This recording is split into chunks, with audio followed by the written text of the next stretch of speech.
Hey everyone, tonight we are diving deep, traveling back in time to a place of suffocating beauty and profound mystery. You're standing in the jungle, but it's not just any jungle.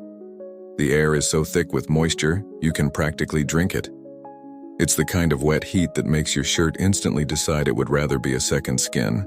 All around you is the deafening electric thrum of insects, a sound so constant it becomes a kind of silence. Then, through a break in the canopy, you see it. Not a mountain, but a carved gray stone lotus flower blooming against a pearlescent sky. You see the 5 towers of Angkor Wat. This was the capital of the Khmer Empire, a sprawling metropolis that at its peak in the 12th century was the largest pre-industrial city in the world, home to perhaps 750,000 people.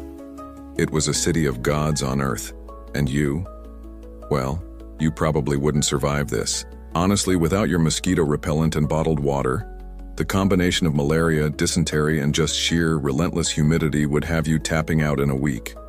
Your high-end hiking boots would be useless, and your artisanal trail mix would just be, well, artisanal mold. So, before you get comfortable, take a moment to like the video and subscribe, but only if you genuinely enjoy what I do here. It's a quiet night, so while you're at it, post your location and your local time in the comments. I always find it fascinating to see where we're all listening from, scattered across the globe in the dark. Now dim the lights, maybe turn on a fan for that soft background hum, and let's ease into tonight's journey together. You step out from the jungle's embrace onto the edge of a moat so wide it feels like a river. It's over 600 feet across, a perfect, shimmering rectangle of water that stretches for miles, enclosing the entire temple complex. This isn't just for decoration. This is the first line of defense, a symbolic ocean surrounding the mythical Mount Meru, the center of the universe. You cross the causeway, a massive stone walkway that feels less like a bridge and more like a public square. The sandstone blocks beneath your feet are worn smooth by 9 centuries of pilgrims, monks, and later, tourists. You look up at the main Gopura, the entrance gate, and the sheer scale is staggering. It's not just big, it's intricately, obsessively detailed. Every surface is alive with carved figures.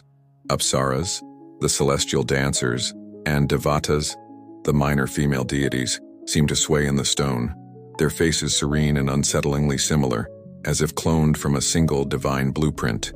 This is Angkor Wat, the most famous part of the complex, but it's just one piece of a much larger puzzle. The name itself just means Temple City. This specific marvel was the creation of one man, King Suryavarman II, who ruled in the early 12th century. It took an estimated 35 years to build, using the labor of, well, we don't know exactly how many, but estimates range into the hundreds of thousands. It is, to this day, the largest single religious monument on the entire planet. And here's the thing that breaks your brain: it's not a city. Not really. It was a temple, dedicated to the Hindu god Vishnu, and it was also, almost certainly, the king's own tomb. Historians still argue whether it was built primarily as a state temple for Vishnu or as the king's personal mausoleum, a place to house his remains and ensure his transition into the divine after his death. The answer is likely yes. It was both, a fusion of political power and religious devotion that's hard for us to untangle. You run your hand along one of the gallery walls. The sandstone is cool, despite the oppressive heat. The most famous part of Angkor Wat, aside from its iconic towers, is the bas-relief gallery. It's an unbroken, half-mile-long carving that wraps around the entire first level. It's a graphic novel in stone depicting epic Hindu myths. You see the Battle of Kurukshetra, a chaotic clash of chariots, elephants, and soldiers, each figure carved with impossible precision. You see the 32 hells and 37 heavens of Hindu cosmology, with sinners being tortured in ways that would make a medieval inquisitor blush. But you also see the king himself, Suryavarman II, larger than life, holding court, his army marching at his command. This wasn't just art, it was propaganda. It was a statement, carved in millions of tons of stone, that the king was not just a man, he was a god on earth. As you walk, you notice the stones themselves. They are massive blocks of sandstone, quarried from a mountain over 25 miles away and floated here on rafts. But what's holding them together? There's no mortar. You look closely at a seam between two blocks, each weighing several tons. The joint is so perfect, so impossibly tight that you can't slip a credit card between them.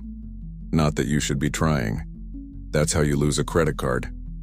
For centuries, this lack of visible binding was a huge mystery, leading to all sorts of fringe theories about lost ancient glues or even alien technology.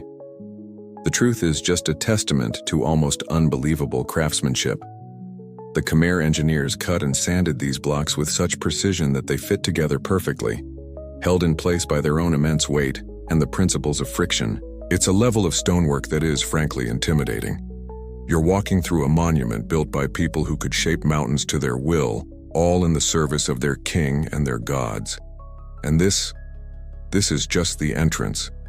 The capital city itself, the place where all the people actually lived, is just a little further north, and as you'll soon see, it's even bigger. Before you head north to that sprawling, chaotic metropolis where the actual people lived, you linger. You have to. You can't just walk away from this place quickly. You're still inside the bounds of Angkor Wat, and you haven't even begun to understand the map. Because that's what this is. It's not just a temple. It's a three-dimensional, stone-carved model of the entire Hindu universe. It's a diagram of cosmology you can physically walk through, a spiritual machine. The Khmer were not subtle. That massive moat you crossed, the one that feels like a lake, that is the symbolic ocean of milk, the Cakravala Parvata, which encircles the world. The concentric galleries you're walking through, each one rising higher than the last, those are the mountain ranges that surround the home of the gods. And the 5 central towers, the ones that create that iconic lotus bud silhouette, that is Mount Meru itself, the sacred 5-peaked mountain that is the axis of the cosmos, the center of all physical, metaphysical, and spiritual universes. You are, in effect, climbing a mountain of the gods. And the climb is real. To get to the central sanctuary, the Bakan, you have to ascend a final, terrifyingly steep set of steps. The stairs are almost vertical, the risers high and the treads narrow, a design that forces you to climb on all fours, like a pilgrim, not a tourist. It's deliberately humbling. You can't just swagger up to the gods. You have to work for it, and frankly, it's a quad burner. You wonder if the gods ever bothered to install an elevator, or if they just floated. Modern authorities, in a nod to our fragile mortality and terrible balance, have installed a slightly less terrifying wooden staircase with handrails, which feels a bit like cheating, but your knees are grateful. When you finally reach the top, you're in the heart of it all. This was the most sacred space, the Sanctum Sanctorum, where the primary statue of Vishnu would have stood, though it's long gone. The air is different up here, thinner, and a breeze you didn't feel on the ground snakes through the stone corridors. The view is breathtaking. You can see the entire complex laid out below you, a perfect mandala of stone and water. In the distance, the endless green canopy of the jungle stretches to every horizon, broken only by the shimmering surface of the West Baray, a man-made lake so vast it looks like an ocean from here. You are literally at the center of the Khmer world. As you walk through these elevated galleries, you notice something odd. The walls, particularly in the more protected corners, are riddled with small diamond-shaped holes, drilled into the sandstone in neat repeating patterns. What were they for? Historians still argue whether these holes were used to anchor a layer of plaster or stucco that would have then been painted, or if they held individual ornate metal fittings, perhaps bronze or gold rosettes, that would have made the entire temple shimmer. One quirky but plausible idea is that they held thin bronze rods used to suspend swags of silk, turning these stone hallways into opulent, colorful tunnels. We see bare gray stone today, but you have to imagine this place covered in vibrant color. Traces of red and black paint and gold leaf still cling on in hidden crevices. It wasn't a somber ruin. It was a dazzling, blindingly bright palace for a god, probably smelling strongly of bat guano, but let's focus on the gold. This entire massive structure is also a giant calendar. It's oriented with obsessive precision to the west. This is unusual for Hindu temples, which typically face east. This westward-facing alignment is one of the key reasons scholars believe it was also Suryavarman II's tomb. as west is the direction of death and endings. But it's also a solar observatory. During the spring equinox, an observer standing at the western entrance can watch the sun rise directly over the central tower, a piece of celestial theater that would have reinforced the king's divine connection to the cosmos. The king was the sun, and the sun itself obeyed his temple. You look at the bas-reliefs again, the thousands of figures. There are over 1,796 portraits of apsaras, the celestial dancers carved into the walls. Each one is unique, or so they say. After you've seen about 500, their serene smiles start to look a bit smug, as if they know a secret you don't. Maybe the secret is just how many more of them there are around the next corner.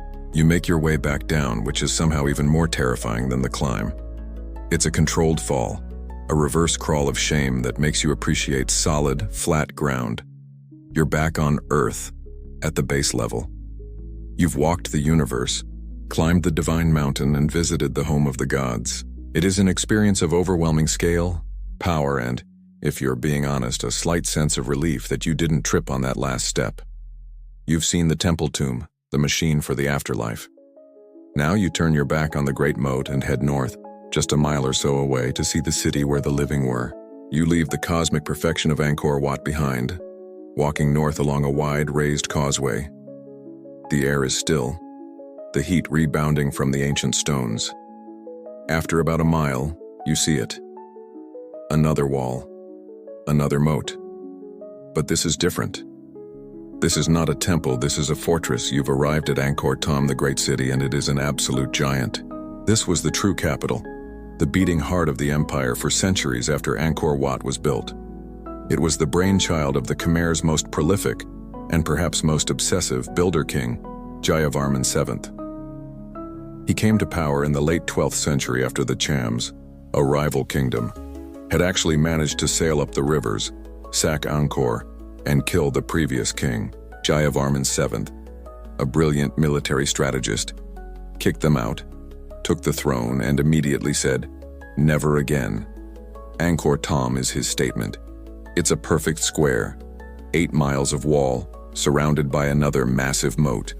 The walls themselves are nearly 26 feet high, made of laterite, that rusted, porous, and vaguely unsettling volcanic rock, and set into these walls are 5 gates, one for each cardinal direction, plus an extra victory gate leading from the royal palace.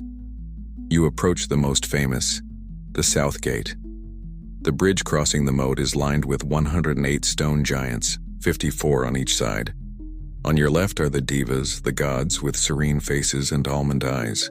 On your right are the asuras, the demons, their faces contorted in a grimace. They are all, gods and demons alike, gripping the body of a colossal naga, a mythical 7-headed serpent, in a divine tug of war. They are reenacting the Hindu myth of the churning of the ocean of milk, a story of creation and the quest for immortality. It's a heck of an entryway.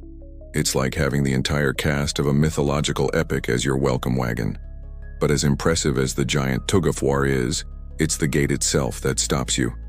Rising 75 feet above you is a tower with 4 faces, each pointing in a cardinal direction. They are massive, carved in the same smooth gray sandstone, and they are all smiling. It's not a laugh. It's a small, gentle, all-knowing, and deeply unnerving smile. It's the kind of smile that says, "I know what you did last summer, and also what you will do next millennium." You walk beneath this gaze, feeling impossibly small, and emerge inside the city walls. Today, this vast square is mostly jungle, a reclaimed forest dotted with stone ruins. But when you close your eyes and listen, you can almost hear it. This was the city of nearly 1 million people. This is where they lived, traded, ate, slept, and died. But where are the houses? Where are the markets, the workshops, the barracks? Gone. Every single one. The Khmer built their sacred spaces from stone to last for eternity, but they built their daily lives from wood. Every house, from the meanest fisherman's stilt hut to the king's own sprawling gilded royal palace, was made of timber. And in the Cambodian jungle, wood does not last. It rots. It is eaten. It vanishes. This is great for the termite population who probably saw the city as a 30-square-mile all-you-can-eat buffet, but it's a disaster for archaeologists. What remains is the skeleton of the city. The stone temples, the terraces, the road system. The flesh and blood of it, the people in their homes, has dissolved back into the earth. But what a skeleton it is. At the exact geometric center of this perfect square, Jayavarman VII built his masterpiece, his state temple, the Bayon. You make your way there, and if you thought the gate was intense, you're not prepared. The Bayon isn't a single soaring temple like Angkor Wat. It's a mountain of a temple, a chaotic, cramped, and wonderful pile of galleries, terraces, and towers, all seemingly smashed together. And on the towers, more faces. Everywhere you look. 54 towers, each with 4 smiling faces, meaning 216 giant, serene stone visages are staring at you, and at each other, from every possible angle. It's the ultimate surveillance state, but make it divine. Here's the mainstream historical fact. Jayavarman VII was a Buddhist, not a Hindu like the builder of Angkor Wat. He had embraced Mahayana Buddhism, and these faces are supposed to be the bodhisattva of compassion, Lokeshvara, gazing out with kindness to all corners of the empire. But here's the quirky tidbit. They all look remarkably similar. And they also look remarkably similar to the statues of Jayavarman VII. It's the ultimate two-for-one. The king presented himself as the living incarnation of the bodhisattva on earth. It's a brilliant, if not exactly humble, political move. He is literally the face of the state, the face of God, and his compassionate, slightly smug smile is your new wallpaper. This city was meticulously planned. It's not just a wall with a temple in the middle. It was a grid. A network of raised stone highways ran in straight lines connecting the gates. Canals ran alongside them, part of a citywide water system. Historians still argue whether this grid was packed tight with wooden houses, a truly dense urban core like ancient Rome, or if it was more of a green city, with the population living in smaller villages interspersed with rice paddies, gardens, and orchards, all within the safety of the walls. We just don't know for sure, because the wood is all gone. But you can see the bones, and they are massive. You're standing in the center of what was for a time the most populous and complex city on Earth, and its entire existence was predicated on 2 things: the absolute divine power of its king and its total mastery over water. You're standing inside the walls of Angkor Wat, in the shadow of the Bayon's 216 smiling faces. You're trying to comprehend the sheer nerve of Jayavarman VII, a man who literally carved his own serene, godlike face onto every major structure of his capital. It's the ultimate act of political branding. But he wasn't an outlier. He was the product of a system, an ideology that had powered the Khmer Empire for centuries. That power is why this city is here. It's why Angkor Wat exists. It's the engine that carved a 1 million-person metropolis out of one of the world's most inhospitable jungles. You've arrived at the central concept of the entire empire, the Devaraja, the God King. This wasn't a presidency. This wasn't a constitutional monarchy. This was something else entirely. The mainstream historical fact is that the Devaraja cult, which translates to God King or King of the Gods, was the state's ideological and religious foundation. It was a unique Khmer blend of Hinduism, specifically the worship of Shiva, and traditional ancestor worship. The king was not just appointed by the gods. He was their living vessel on earth, a human conduit for divine power. He was the intermediary between the mortal world and the cosmic order. His job wasn't just to sign treaties and collect taxes. His job was to literally uphold the universe, no pressure. This belief system was made tangible in every ritual. When a king died, he wasn't just dead. He was believed to merge with the god he had patronized during his life.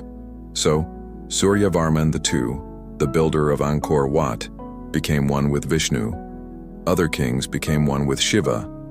This is why the temples served as both state monuments and royal tombs. They were complex spiritual machines designed to manage this divine transition, ensuring the king's soul continued to protect the realm from the afterlife. This meant the king wasn't just a ruler, he was a future god. And you tend to obey someone who has future god on his resume. This absolute power was reflected in the very structure of society. The king, in theory, owned everything: the land, the water, the rice, the people. The entire population, hundreds of thousands of farmers, soldiers, and artisans, was his personal workforce. This is the answer to the question, how did they build this? They built it with a massive, conscripted labor force motivated by a combination of religious duty, and let's be honest, the fact that saying no to a god king was probably not a great career move. You didn't get paid in cash. You were paid in food rations, mostly rice, and the divine merit you earned by serving the king, which would help you in your next life. It was the ultimate cosmic pyramid scheme, but with better architecture. Now you're standing in what's called the Royal Palace enclosure. Like the rest of the city, the palace itself is long gone. It was a sprawling complex of wooden buildings, and according to the one and only eyewitness account we have, it was spectacular. In 1296, a Chinese diplomat named Zhou Daguan spent a year in Angkor Wat and wrote a detailed report. He described the palace as being covered in gold. The Golden Tower, what we now call the Phimianikas, a stone temple pyramid within the palace grounds, was where the king supposedly went every single night. And this is where we get the quirky, fringe tidbit, straight from Zhou Daguan himself. He reported that the locals believed a Naga, a nine-headed serpent spirit, lived in the tower. She would disguise herself as a beautiful woman, and the king was required to go up and sleep with her every single night before joining his human wives and concubines. If the serpent goddess didn't show up one night, it meant the king's time was up, and he would die soon. If the king skipped a night, disaster would befall the kingdom. You have to wonder if this was the most elaborate, "Sorry, honey, I have to work late" excuse in human history. It's not you, it's the nine-headed snake goddess. The fate of the empire depends on it. Zhou Daguan's report is our only window into the living, breathing city, and it paints a picture of staggering, almost casual opulence and rigid ritual. He describes the king sitting in a golden window, his officials and the common people on the ground below. He describes processions with elephants and banners and women covered in pearls and gold. But this whole system, this immense concentration of power, was also a heavy burden. The king was personally responsible for the balance of the cosmos. And in Cambodia, that meant one thing above all else: water. His divine duty was to ensure the monsoons came on time and the land was fertile. This is where the ideology gets very, very real. Historians still argue whether the Devaraja cult was a single, consistent doctrine that passed from king to king, or if it was more of a flexible political tool that each new ruler reinterpreted. Did Jayavarman VII, the Buddhist, truly see himself as a Hindu-style god king? Or did he cleverly merge the old beliefs with his new Buddhist faith, presenting himself as a living bodhisattva, like those 216 smiling faces, to achieve the same result? Absolute obedience? The answer is probably the latter. It was an adaptable, brilliant system for concentrating power. But that power was entirely dependent on success. As long as the king performed the rituals and the rice grew, he was a god. But what would happen if the rituals stopped working? What if the god king prayed for rain and the sky remained a dry, brassy hell? Or what if he prayed for the rains to stop and they just kept coming? The entire legitimacy of the god king rested on his mastery of the environment. And that mastery was most visible in the massive, gleaming, and terrifyingly complex water system that held the entire city together. You felt the oppressive divine power of the god king. You've seen his face staring at you from a 100-foot tower. Now, you're going to see the machine he built that made it all possible. The Khmer Empire wasn't built on stone, not really. It was built on water. The king's primary duty as a Devaraja wasn't just to perform rituals and look serene on a serpent skin bed. It was to tame the single most violent and unpredictable force in Southeast Asia, the monsoon. This region has two seasons: the dry season, where everything turns to dust and the sky is a white-hot sheet, and the wet season, where the sky rips open and delivers a biblical deluge, flooding everything for months. To run a civilization here, you can't just deal with this cycle. You have to conquer it. You have to capture the flood and make it last all year. This is the Khmer's masterpiece, their true claim to genius. You're standing at the edge of it now. It's called the West Beret, and it looks, well, It looks like an ocean. It's a perfectly rectangular man-made body of water, 5 miles long and 1.4 miles wide. Let that sink in. 5 miles long. It's so big that standing on the southern edge, you can barely make out the far shore. This isn't a pond. It isn't a lake. It's an inland sea, dug out of the flat alluvial plain by hundreds of thousands of laborers, block by block, basketful of dirt by basketful of dirt. And this is just one of two of these giants. The East Baray, now dry, was almost as large. These barays are the centerpiece of the most extensive and complex water management system of the pre-industrial world. This is the mainstream historical fact that underpins the entire empire. They were the civilization's batteries. They were built to capture the massive, destructive runoff from the monsoon, trapping billions of gallons of water. Then, during the brutal, parched, dry season, this water was meticulously released, not through primitive floodgates, but through an intricate, city-spanning grid of canals, channels, and distributaries. This system, visible from space, fed a vast agricultural machine. This is what fed the million-person city. This is what paid for the temples. This system allowed the Khmer to achieve something that should have been impossible: 3 rice harvests a year. In a region that naturally supports only one, this surplus was the economic engine of the empire. It was wealth, power, and security, all in liquid form. You walk along the massive earthen dike that holds the water back. It's over 300 feet wide in places. You can see the smaller channels branching off, the arteries of the city. But the big barays weren't the only part of the system. The moats.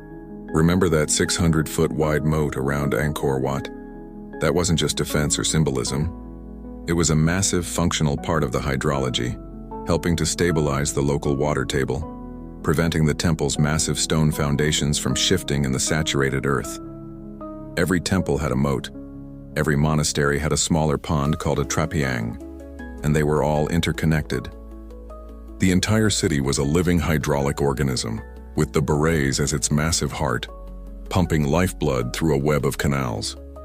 Of course, historians still argue whether the barays were purely practical engineering, or if they were primarily symbolic. Given that this is Angkor, the answer is definitely both. They were, on one hand, the most brilliant irrigation system on the planet. On the other, they were symbolic oceans, aligned with the temples, massive reflecting pools that mirrored the heavens and affirmed the king's role as the master of the waters, a literal earthly parallel to the god Indra. And here's the quirky tidbit. In the exact center of the West Baray, there's an island, and on that island is a temple, the West Mebon. In the 1930s, archaeologists excavating it found the fragments of an enormous bronze statue. When they pieced it together, it turned out to be a reclining figure, easily over 16 feet long. It's believed to be the god Vishnu, lying asleep on the cosmic ocean, dreaming the universe into existence. So, the Khmer didn't just build a symbolic ocean, they put the god in it, napping. It's such a flex. It's like building the Hoover Dam and then carving a 500-foot statue of a water god, taking a bath in the middle of Lake Mead. My local homeowners association can't even keep the fountain in our tiny entrance pond from clogging with algae. And these guys built inland seas as art projects. You stand there watching the sun glitter on this vast man-made sea. This is the empire. This perfect, massive, engineered control. It's a system of breathtaking genius. But it's also, you realize, a trap. When your entire civilization, your food supply, your economy, and the divine legitimacy of your king are all plugged into one single, complex, interconnected machine, you are profoundly, terrifyingly vulnerable. This system is a masterpiece, but it has no off switch and no tolerance for error. And as you'll see, it was about to be put to the test. You're still standing there, mesmerized by the sheer scale of the West Baray, this 5-mile-long liquid battery. It's a monument to human genius, a testament to what a society can achieve when it has a singular focus, a god king at the top, and a million people ready to dig. It is by any measure a triumph. And yet, as you stand there, a different feeling creeps in. A slight unease. You're looking at the single greatest achievement of the Khmer Empire, And you realize, looking at its Achilles heel, this magnificent, sprawling, citywide machine. It's a trap. It's the definition of having all of your eggs in one very large, very complex, and very high-maintenance basket. This is the profound risk of the hydraulic city. The system wasn't just big, it was brittle. Its genius was its scale and its interconnectedness. But that was also its doom.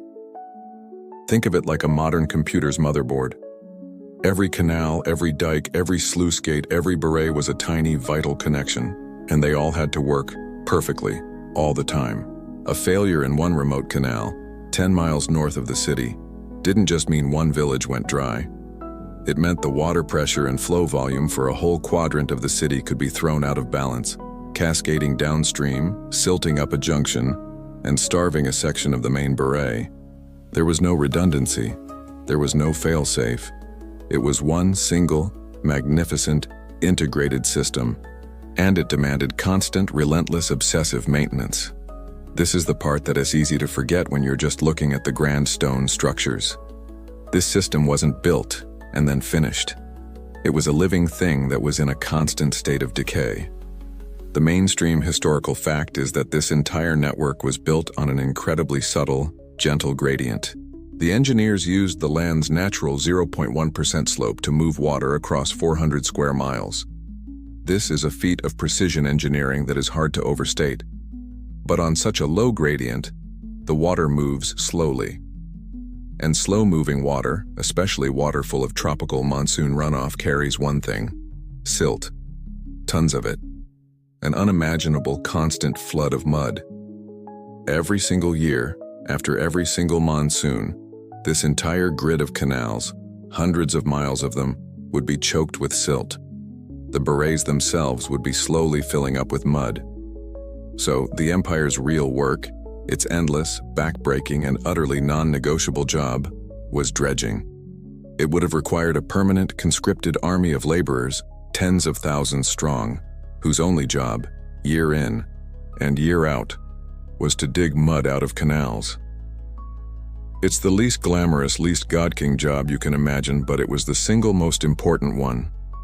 It was a war against entropy, a battle against mud, and for centuries the Khmer were winning. But it meant that the stability of the entire empire depended on this massive, coordinated, centralized workforce. If anything interrupted that labor, a war, a plague, a civil dispute, or even just a crisis of faith, the system wouldn't just decline, it would collapse, and it would do it fast. Historians still argue whether this massive, centralized system was actually an over-engineering, a prestige project for the kings that was less resilient than the smaller, local, community-managed rice paddies and ponds that had existed for centuries before. Did the God Kings, in their quest for divine scale, actually build a less flexible, more fragile food system? It's possible. The big berets were monuments, but the thousands of miles of tiny canals were the real lifelines. And here's the quirky tidbit. The system was also incredibly vulnerable to trees. Specifically, tree roots. The massive dikes and earthen embankments holding back billions of gallons of water were just packed earth. The Khmer apparently didn't plant trees on them, knowing the roots would destabilize the structures.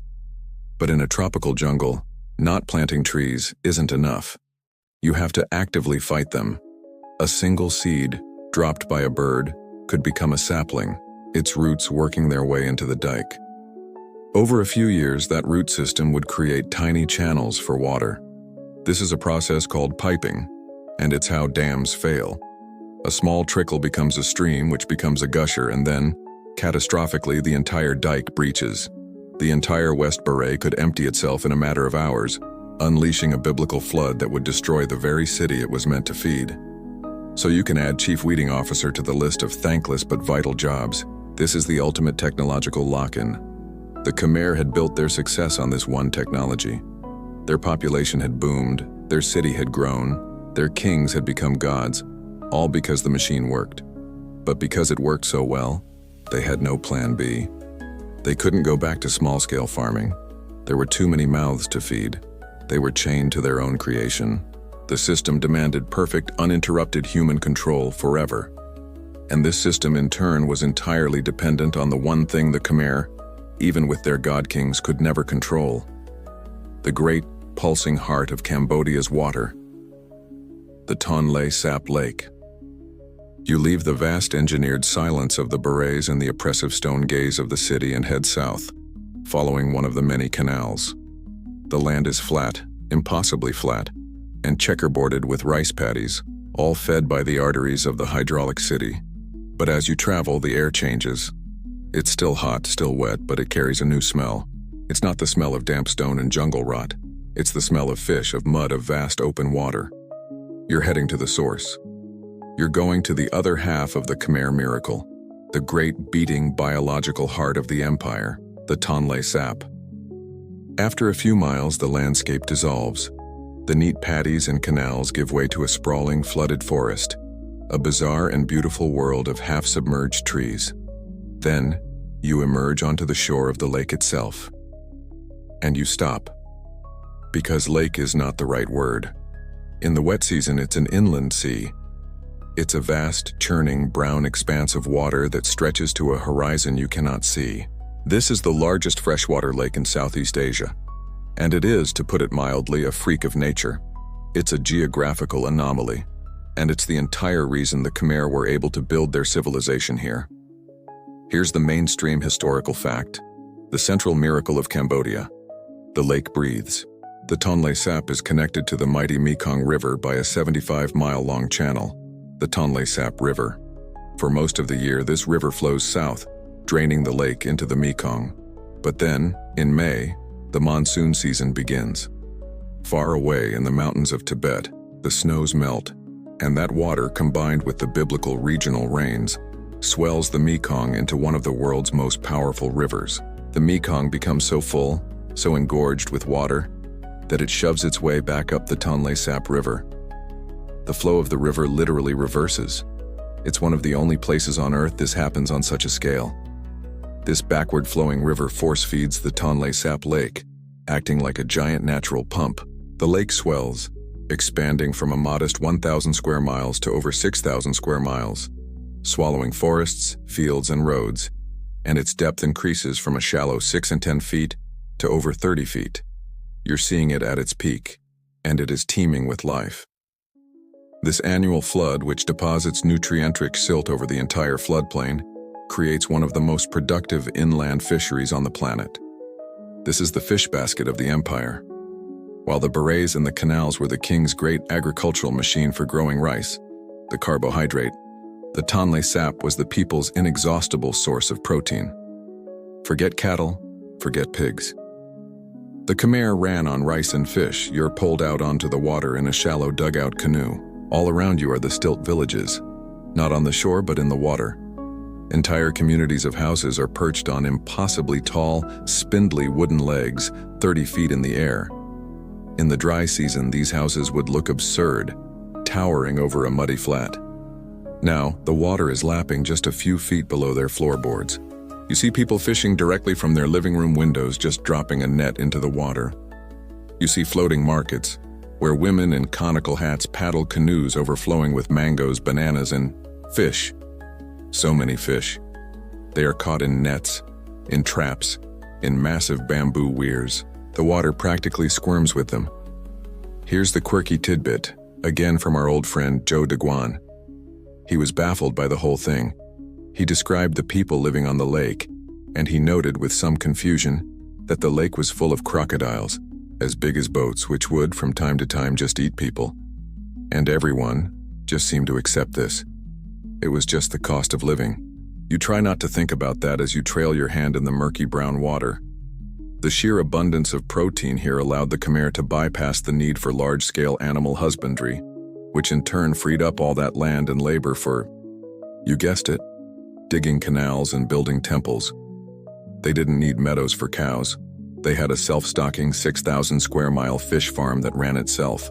Historians still argue whether this great lake was a resource free for all, or if, like the water in the canals, it was the king's personal property. It's likely the king exerted control, not by managing the fishing, but by taxing it. Every fisherman, every village would have owed a significant portion of their catch. dried, salted, or fermented into the infamously pungent fish paste called prahok, to the royal storehouses. This prahok was the empire's MRE, a shelf-stable, protein-packed currency that could feed armies, pay laborers, and be traded. You're floating on the empire's pantry. The entire civilization is a perfectly balanced two-part system. The berets are the engineered, artificial, and brittle system, run by the king. The Tonle Sap is the natural, resilient, and miraculously self-perpetuating system, run by the monsoon. Together they provided a food surplus that was the envy of the world, freeing up 1 million people to become artists, soldiers, and the greatest architects on earth. It's a perfect symbiosis. It is a utopia built on water. But this utopia has a fatal dependency. It is entirely, utterly reliant on a predictable, stable climate. It needs the monsoon to come at the right time, in the right amount. It needs the Mekong to swell, and it needs the berets to fill. As long as the weather plays along, paradise. But you feel a slight chill, a subtle change in the wind. The weather, after centuries of reliable service, was about to betray them. You've seen the two great defining systems of the empire: the physical hydraulic machine of the berets and canals, and the biological, natural engine of the Tonle Sap. Both are miracles of abundance. But you've also seen the third system, the ideological one, the cult of the Devaraja, the God King. This is the belief that held it all together, the divine authority that gave one man the power to mobilize 1 million people to dig canals and stack stones. You're standing back in Angkor Wat, looking at the 216 smiling faces of Jayavarman VII, the Buddhist king who presented himself as a living god. His was a shift from Hinduism to Mahayana Buddhism, a grand, state-controlled version. But now as you move into the 13th and 14th centuries, you feel a new, much more profound change in the air. A different kind of faith is arriving. It's not coming from the king. It's not being announced with 500-ton stone faces. It's arriving quietly, on foot, in the form of monks in simple saffron robes carrying nothing but an alms bowl. This is Theravada Buddhism, and it is about to change everything. This is the mainstream historical fact of the era. Starting around the 13th century, this new, more austere, and more personal form of Buddhism, which had spread from Sri Lanka across Southeast Asia, began to take root in the Khmer Empire. It was radically different from the state religions that had come before. The Hinduism of Angkor Wat and the Mahayana Buddhism of Angkor Wat were both top-down faiths. They were complex, hierarchical, and focused on massive state rituals, performed by a high priesthood in exclusive stone temples, all to ensure the deification of the king and the stability of the cosmos. They were religions for the elite. Theravada Buddhism was the opposite. It was a bottom-up faith. Its message was simple, direct, and profoundly egalitarian. Any person, no matter how humble, could achieve enlightenment and break the cycle of suffering through their own actions and moral conduct. You didn't need a god king to intercede for you. You didn't need to haul stones for a temple to gain merit. You just needed to live a good life, follow the precepts, and support the Sangha, the community of monks. This new faith was a revolution. It bypassed the king. It bypassed the state. It spoke directly to the farmer in the rice paddy and the fisherman on the lake. Instead of your son being conscripted to dredge a canal for the king's glory, he could now be ordained as a monk at the new local Wat temple, earning merit for your entire family. And these new Wats weren't built of stone. They were built of wood, in the center of the village. They were schools, community centers, and hospitals, not remote, terrifying tombs for a divine ruler. This was a faith for the living, not a cult for the dead. Of course, the old gods didn't just pack their bags and leave. This is the quirky tidbit. The Khmer didn't replace their old beliefs. They just layered. It's a classic case of syncretism. The old Hindu gods like Vishnu and Shiva, and especially the powerful local spirits called Nikta, ancestral spirits who guarded a specific patch of land, weren't banished. They were just demoted. They were absorbed into the new Buddhist cosmology as powerful, but not supreme beings, like old executives being given a new, vague job title after a corporate merger. You'd still leave a small offering for the Nikta to protect your rice field, but you'd go to the Buddhist Wat for your spiritual salvation. This created a massive, unanswerable question. Historians still argue whether this religious shift was a primary cause of Angkor's decline, or if it was merely a symptom. The cause argument is compelling. If the people no longer believe the king is a god, and they're more focused on their personal karma than the state's cosmic balance, how do you mobilize that 50,000-man army of dredgers? The new faith was, in effect, a social solvent that dissolved the ideological glue holding the massive, centralized labor force together. Without that labor, the canals choke on silt, the berets fail, the rice harvests shrink, and the city dies. The symptom argument is just as strong. Perhaps the system was already failing, for reasons you'll see soon. Perhaps the canals were already silting up, the harvests were already shrinking, and the king, who was supposed to be a god guaranteeing prosperity, was clearly failing at his one job. The people, seeing that the old gods were silent, simply turned to a new faith that offered a different kind of hope, one that wasn't dependent on a functioning irrigation system. Whichever way it went, the result was the same. The spiritual foundation of the empire was cracking. The absolute, unquestioned power of the Devaraja was bleeding away, seeping into the thousands of new wooden wats across the countryside. And at the exact same time that this ideological earthquake was undermining the social structure, you look around and you notice the physical world is starting to look a little bare. You're standing on one of the high stone terraces of the Bayon, those smiling, serene faces at your back. You've felt the spiritual foundations of the empire begin to dissolve as the Theravada monks quietly offer a new path to the people. But now, as you look out past the city walls, past the great berets, you notice something else. Something is wrong with the landscape. You're looking for the jungle, that deep primeval triple canopy forest that you first emerged from. And it's gone. In its place, stretching for miles in every direction, is a flat, dusty expanse of rice paddies, scrubland, and grasses. The mighty jungle has been pushed back all the way to the horizon. You're seeing the first great physical tremor to shake the empire: resource exhaustion. The Khmer Empire, for all its divine trappings, ran on a very simple earthly fuel: fire. This city of 1 million people was a ravenous, insatiable consumer. The mainstream historical fact that environmental archaeologists have uncovered is that Angkor was surrounded by a deforestation halo that grew wider with each passing century. Pollen analysis from sediment cores, the tiny preserved ghosts of plants from the past, tells a clear story.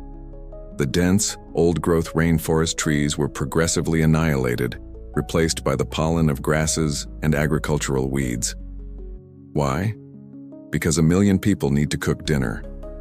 Every single night, every household needed a charcoal fire to cook its rice, to grill its fish from the tonle sap.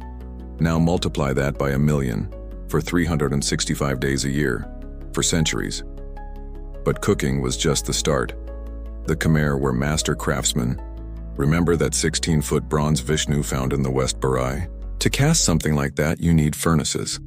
To get those furnaces hot enough to melt bronze, you need immense quantities of charcoal. Charcoal is made by slowly burning wood, and it's a wildly inefficient process. It takes about 810 pounds of wood to make 1 pound of charcoal. The city's appetite for metal tools, for the carvers, weapons, for the army, and pottery, for everyone, meant that entire forests were being clear-cut, turned into charcoal and burned, just to keep the industrial workshops running. And then there's the building. We see the stone, but we forget the wood. Every temple, every palace, every house, every canal dredging operation required a city's worth of wooden scaffolding, carts, levers, rollers, and temporary barracks for the workforce. The palaces and homes of the elite, as Joe Dagwan noted, were made of fine, heavy timber. The cumulative effect was a city that had literally eaten its own landscape. What was once a short walk to gather firewood had become a multi-day expedition, requiring its own logistical chain. This leads to the quirky tidbit. Our man Joe Dagwan, when he visited in 1296, complained relentlessly about the heat. He described the oppressive, stifling air. While yes, it's a tropical climate, He was likely also describing the first-hand effects of an urban heat island. A city of stone, laterite, and vast, open, treeless berets stripped of its forest canopy would have been a brutal furnace. The lack of trees meant no shade, and the bare earth and stone would have absorbed the sun's rays and radiated heat back, making the city demonstrably miserably hotter than the surrounding unconquered jungle. You can almost picture him fanning himself, glaring up at the smiling stone faces and wishing he was back in temperate China. But this isn't just a matter of comfort. This deforestation was an ecological catastrophe, and it plugged directly into the empire's main artery. Historians still argue whether this environmental degradation was a slow-burning background problem or a critical acute tipping point. But the mechanism is terrifyingly clear. When you cut down the forests, you cut the anchors of the soil. The roots that hold the earth in place are gone. So when the monsoon rains do come, they hit that bare, exposed soil with the force of a pressure washer, scouring away tons of nutrient-rich topsoil. And where does all that mud go? It goes directly into the canals. This is the vicious cycle that began to strangle Angkor. The deforestation on the slopes of the Kulin Hills, where the sandstone was quarried, led to massive, unprecedented erosion. This erosion led to a flood of silt that was far greater than what the system was ever designed to handle. The canals began to clog faster than they ever had before. The berets began to fill with mud, reducing their water-holding capacity. This meant that the 50,000-man dredging army, whose loyalty was already wavering thanks to the new Buddhist faith, now had to work twice as hard, dredging twice as much silt, just to keep the system from dying. The empire was now fighting a losing war on two fronts, against a crisis of faith and against a torrent of its own mud. The system was stretched thin, the land was exhausted, and the ideological glue was coming undone. The great empire was more brittle and fragile than it had ever been, and it was at this exact moment that a new, powerful, and aggressive rival appeared on the western border. The empire is groaning. You can feel it. The system is choked with its own mud, the forests are gone, and the spiritual authority of the king is being quietly, politely eroded by thousands of monks in saffron robes. The once great machine of Angkor is wheezing, stretched thin, working twice as hard just to stay in the same place. It's a state of profound internal weakness, a giant balancing on a pinhead. And it's at this exact vulnerable moment that you hear it. A sound from the west, a sound like drums and the marching of feet. A new player has just entered the game. For centuries, the Khmer had been the apex predator of the region, the undisputed heavyweight champion. Their neighbors were smaller, fragmented states. The Chams, who they fought, but who were a familiar rival, or various smaller Thai principalities in the hills. But now, something new and dangerous is coalescing on their western border. A charismatic leader, Ramathibodi the Fern, has done the impossible. He has united the scattered Thai tribes and principalities into a single, powerful, and frighteningly ambitious new state. In 1351, he founds his capital on an island in the Chao Phraya River, a city he names Ayutthaya. This is the mainstream historical fact that changes the map of Southeast Asia forever. The rise of Ayutthaya marks the beginning of the end for Khmer dominance. This new kingdom, which will one day become the nation of Siam and later Thailand, is a new breed of power. Look at where it is. It's not an inland, isolated, cosmological city like Angkor. It's on a river, a major artery of commerce, perfectly positioned to take advantage of the growing maritime trade routes. Ayutthaya is outward-looking, mercantile, and flexible. Angkor, by contrast, is inward-looking, agrarian, and rigid, chained to its own massive stone traditions and its failing water system. And the terrible irony? Ayutthaya admires Angkor. They see the power of the Devaraja cult, the efficiency of the Khmer administration, the beauty of their art. And they just take it. They adopt Khmer court rituals, Khmer titles, Khmer legal codes, and even Khmer styles of warfare. They are, in effect, a mirror image of Angkor, but one that is younger, hungrier, and not currently drowning in its own silt. This new enemy doesn't just want to raid Angkor. It wants to become Angkor. It wants to steal its power, its legitimacy, and most importantly, its people. War in 14th century Southeast Asia wasn't just about territory. This is the quirky tidbit that's often missed. The most valuable resource in this sparsely populated region wasn't gold or land. It was labor. An army would invade not to annex a field, but to seize a village. The primary goal of these new wars with Ayutthaya was mass deportation. The Siamese armies would sweep in, round up tens of thousands of farmers, dancers, priests, and especially those master stonemasons and hydraulic engineers, and forcibly march them back to Ayutthaya to build their new capital. It was a direct, devastating attack on the Khmer's workforce. They weren't just stealing the eggs, they were stealing the geese that laid them. It's hard to run a massive, labor-intensive irrigation system when the enemy keeps kidnapping your entire engineering department. This, of course, creates a devastating, unwinnable dilemma for the Khmer king. A new existential military threat has appeared on his border. He must raise an army to fight it. But where does that army come from? It comes from the rice paddies, it comes from the quarries, and, most disastrously, it comes from the canal dredging crews. The king is now forced into an impossible choice. Does he send his workforce to the western border to fight the Siamese, leaving the canals to choke on the silt, guaranteeing a failed harvest and a starving city? Or does he keep the dredgers working, saving the harvest but leaving his border undefended, allowing the Siamese to march in and, well, steal the dredgers anyway? It's a feedback loop from hell. The system is already failing, and the new war is accelerating that failure. Historians still argue whether Ayutthaya was the cause of Angkor's fall, a powerful new predator that brought down a healthy rival, or if it was merely a hyena, as one historian memorably put it. A scavenger that patiently circled a great lion that was already dying of its own internal diseases. The ecological collapse, the ideological shift, the failing infrastructure. Was Ayutthaya the bullet, or just the undertaker? The pressure mounts. The Khmer fight back, of course. They are still a powerful kingdom. But every war, win or lose, drains more manpower. Every campaign, successful or not, means the canals get a little more clogged, the berets hold a little less water, and the city's foundation cracks just a little bit more. The empire is being squeezed from within by its own failing technology, and from without by a ruthless, organized, and ambitious new enemy. The great kingdom is brittle, overextended, and psychologically exhausted. And it is at this precise moment, with the viz grip at its tightest, that the entire planet's climate decides to give it one final catastrophic push. The empire is on its knees. It's being garroted by its own silted-up canals from within, and it's being bled by the constant, agonizing warfare with Ayutthaya from without.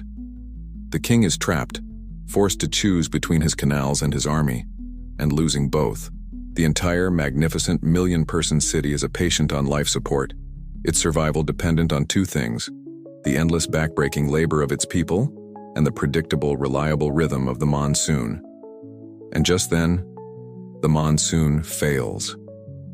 It doesn't just fail for a year, it fails for decades. You're standing in the middle of the great plaza in Angkor Wat and you look up. The sky is wrong. It's supposed to be the middle of the wet season, a time of daily biblical deluges that cool the air and fill the berets. Instead, the sky is a pale, sickly white, a high, thin haze that just traps the heat. The air is motionless, choked with the dust of 10,000 dry rice paddies. A new, terrifying silence has fallen. The constant thrum of the jungle is muted. The rivers are low. The great breathing lake, the Tonle Sap, has stopped.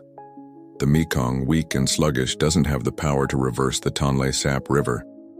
The Great Lake doesn't swell. The fish, trapped in shrinking, muddy ponds, die in their millions, rotting in the sun. The great biological heart of the empire has gone into cardiac arrest. This is the mainstream historical fact that acts as the final kill shot for many historians. The 14th and 15th centuries saw a period of extreme global climate volatility. We call it the Little Ice Age. Now, when you hear Ice Age, you're probably picturing woolly mammoths, or at least Europeans freezing and holding ice skating carnivals on the River Thames. And that's what happened in Europe. But in the tropical monsoon belt, a little ice age doesn't mean cold. It means chaos. The entire atmospheric engine that drives the monsoon shifted. The reliable pattern of winds and rains that had governed life here for 1,000 years just broke. For Angkor, this global cooling event manifested as a series of prolonged, catastrophic mega-droughts. We're not talking about a dry summer. We're talking about 10, 20, or even 30 years where the monsoon rains were pathetically weak, a miserable, dusty drizzle that evaporated before it could even form a puddle. You watch as the West Beret, that 5-mile-long inland sea, the city's primary battery, begins to shrink. The water level drops day after day, week after week, exposing vast, cracked mud flats under the relentless sun. The canals, already half clogged with silt, now receive only a fraction of the water they need. The engineers try to ration it, sending a trickle to this district, a trickle to that one, but it's not enough. The rice paddies, the womb of the empire, turn to concrete. The harvest fails, not just one harvest out of 3 in all of them. This is the end of the food supply. Historians still argue whether this was one singular century-long drought that slowly strangled the life out of the region, or if it was a series of intense pulsing droughts, like a double tap or triple tap, that hit the empire one after another. A decade of drought, then a few normal years just long enough to give people false hope. Then another decade-long mega-drought. This second model is almost crueler, a psychological torture that would have shattered the civilization's will to rebuild. And here's the quirky tidbit. Life in the normal dry season was already bad enough. Our old friend, the Chinese diplomat Zhou Daguan, noted that in the dry season the dust was so bad, and the sun so intense that the women of Angkor, and apparently some of the men, would coat themselves in a special, balm. It was a mix of lime and, yes, crocodile dung. A little eau de croc to keep the skin from cracking. You have to imagine that in a mega-drought they would have run out of crocodiles, let alone their cosmetic byproducts. The city must have smelled of dust, desperation, and sun-baked mud. This is a crisis that hits every single part of the empire at once. It destroys the food. The berets are dry. The tonle sap is dead. The city is starving. It destroys the military. A starving city cannot field an army to fight Ayutthaya. It destroys the ideology. This is the most profound blow. The king is a god king. His entire legitimacy, his claim to divinity, is based on his sacred ritual duty to manage the cosmos and ensure the rains. And he is now, very publicly, failing. You can picture him, the last king in his golden snakeskin-infested tower, performing the ancient sacred rituals, begging his ancestors for rain. And the sky remains a silent, empty, brassy bowl. The god is impotent. The social contract is broken. The people, starving, desperate, and no longer believing in the divine power of their king, are faced with a simple choice: stay here, in this magnificent crumbling stone furnace, and die, or listen to those nice Theravada Buddhist monks who say salvation is personal and just walk away. Many begin to choose the latter. The city is dying of thirst. The drought is the executioner. But the climate, in its new chaotic state, has one last ironic and even more destructive trick up its sleeve. The opposite of drought. For decades, you have endured the dust. You have watched the West Beret, the 5-mile sea, shrink into a muddy pond. You've seen the king, a man who calls himself a god, grow gaunt and hollow-eyed as his rituals fail, his prayers echoing unanswered off the brassy, empty sky. The city is starving, the weak have died. The strong are just weaker. Everyone has been praying for one thing: rain. Just a single, decent, life-giving rain, and then one day the sky changes. The pale, white-hot haze is gone, and in its place, a bruised, greenish-black wall of cloud builds on the horizon. A new wind picks up, carrying a different smell, not dust, but ozone, and the sky rips open. This is not the rain you prayed for. This is not the gentle, predictable, life-giving monsoon that the empire was built on. This is a meteorological assault. It is the other hidden face of the Little Ice Age, not just drought, but extreme, violent, and catastrophic deluge. The atmospheric engine, having been stuck on off for a generation, has now slammed itself into high, bypassing all the gentle settings in between. The rain comes down not in drops but in solid gray sheets, a deafening, relentless roar that goes on for days, and then weeks. You are witnessing the second half of the climate catastrophe. The mainstream historical fact is that this period of global climate instability was defined by its volatility. The system didn't just get drier, it got swingier. It lashed back and forth between extremes. And for a civilization built on the very concept of balance and predictability, these wild swings were more destructive than any single drought could ever be. The Khmer infrastructure, that masterpiece of subtle gradients and gentle flows, was designed for a predictable pulse. It was not, and could not, be designed for this. The first thing that happens is the mud. Remember all those bare, deforested hills? Your callback from Section 9? The ones that had been baked and cracked into a ceramic shell by the drought? Now, this biblical torrent is hitting them. With no trees, no roots, no canopy to slow the water, the rain just scours the land. It picks up all the topsoil, all the gravel, all the leaf litter, and funnels it in a matter of hours into the hydraulic system. The canals, the poor, silt-choked canals, they were already clogged with the mud of 100 years of neglect. Now they are hit by a flash flood, a tsunami of debris-filled sludge. They clog instantly, not just silt up, but plug, as if concrete has been poured into them. And the water, which has to go somewhere, just leaps the banks. The perfectly engineered grid of channels designed to gently water the rice paddies becomes a network of raging, destructive rivers, cutting new chaotic paths across the landscape, tearing through the fields, dumping feet of sterile sand and gravel on the fertile soil, and destroying the very crops they were meant to nourish. Then you hear it, a deep, groaning crack, followed by a roar that shakes the very stones of the city. You turn to look at the West Baray. The massive earthen dikes, the 300-foot-wide walls that held back a sea, are failing. They were weakened by the drought, their clay core dried and cracked. Now hit with the pressure of 1 million tons of flash flood water, they breach. A wall of water 5 miles long empties itself onto the plain, a man-made tidal wave that scours the southern suburbs of the city, wiping out everything in its path. The symbolic ocean of the gods has become a weapon of mass destruction. Here's the quirky tidbit. Archaeologists and hydrologists, when studying the canals, found the smoking gun. They found what are called chaotic debris flows and avulsion channels. In plain English, they found layers in the canal beds that weren't the usual fine, settled silt. They were a jumbled, violent mess of sand, gravel, and broken pottery, a deposit that could only have been laid down by a single high-velocity, catastrophic flood event.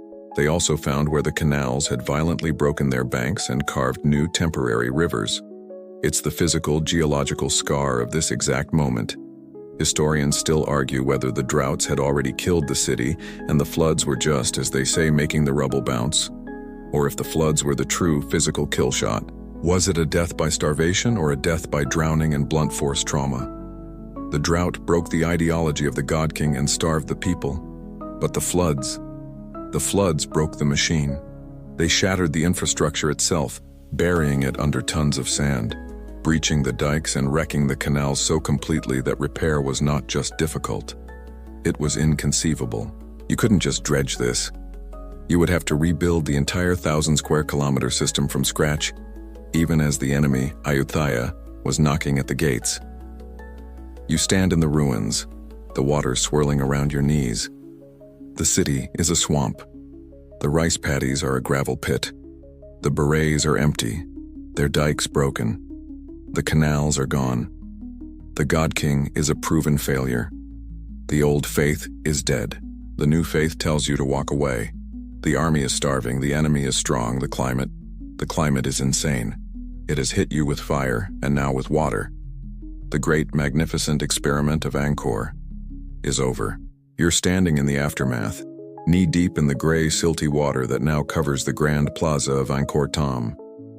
The water is stagnant, the air thick with the smell of mud and decay. The great city, the masterpiece of the God Kings, has been reduced to a series of stone islands in a man-made swamp. The system is broken. The machine is dead. The catastrophic, violent floods, coming on the heels of a generational drought, have shattered the physical infrastructure of the empire. It seems obvious, doesn't it? The climate did it. The weather, in its insane, lashing volatility, dealt the final, murderous blow. You can see the evidence all around you, and yet, as you stand here, you're tapping into the single biggest question that haunts this entire complex. This is the debate that still rages in academic conferences, in journals, in the minds of every historian who has ever walked this ground. Historians still argue whether the 14th century climate events were the primary killer, the true cause of Angkor's fall, or if they were simply the final dramatic symptom of a civilization that was already dying on its feet. On one side of the ring, you have the climate primacy camp, often led by paleoclimatologists, geographers, and environmental historians. Their argument is simple, brutal, and compelling. You can't argue with a megadrought. You can't fight a biblical flood. They point to the evidence, which you'll soon see, is written in the trees themselves, and say, this is it. This is the smoking gun. They argue that the entire Khmer state, its economy, its military, its population, and its royal ideology were all built upon and completely dependent on the hydraulic system. The climate didn't just damage the system, it murdered it. The droughts starved it, and the floods broke its bones. Without that machine, there is no food. Without food, there is no army, no labor force, no city. It was an outside context problem, an act of God, or rather an act of global atmospheric physics, that the Khmer, for all their genius, simply could not have engineered their way out of. In this view, all the other factors, the religious change, the wars with Ayutthaya, were just secondary infections attacking a body that was already bleeding out from a mortal wound.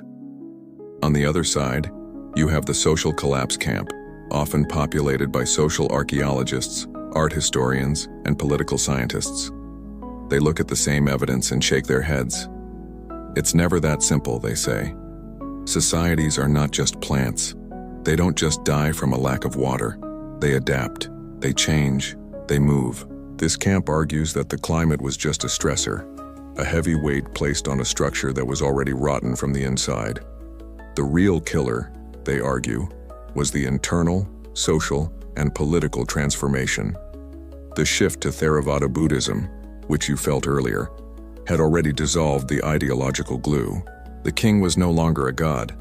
So who would obey his command to go on a suicidal mission to dredge a canal in the middle of a war? The constant, draining warfare with Ayutthaya was already siphoning off the labor force. The system was already failing from neglect, long before the droughts got bad. This side's mainstream historical fact is that human systems are resilient, but they are also based on choice. The people of Angkor weren't just mindless drones. They were, well, people. When their god king was proven impotent, their canals were failing, and a new, more personal faith was offering them a different path. They simply voted with their feet. They walked away. The drought didn't kill the city. It just gave everyone the final, perfect excuse to abandon a failed state. And here's a quirky and slightly cynical tidbit that supports this social choice model. What if the collapse wasn't a collapse at all, but a managed relocation?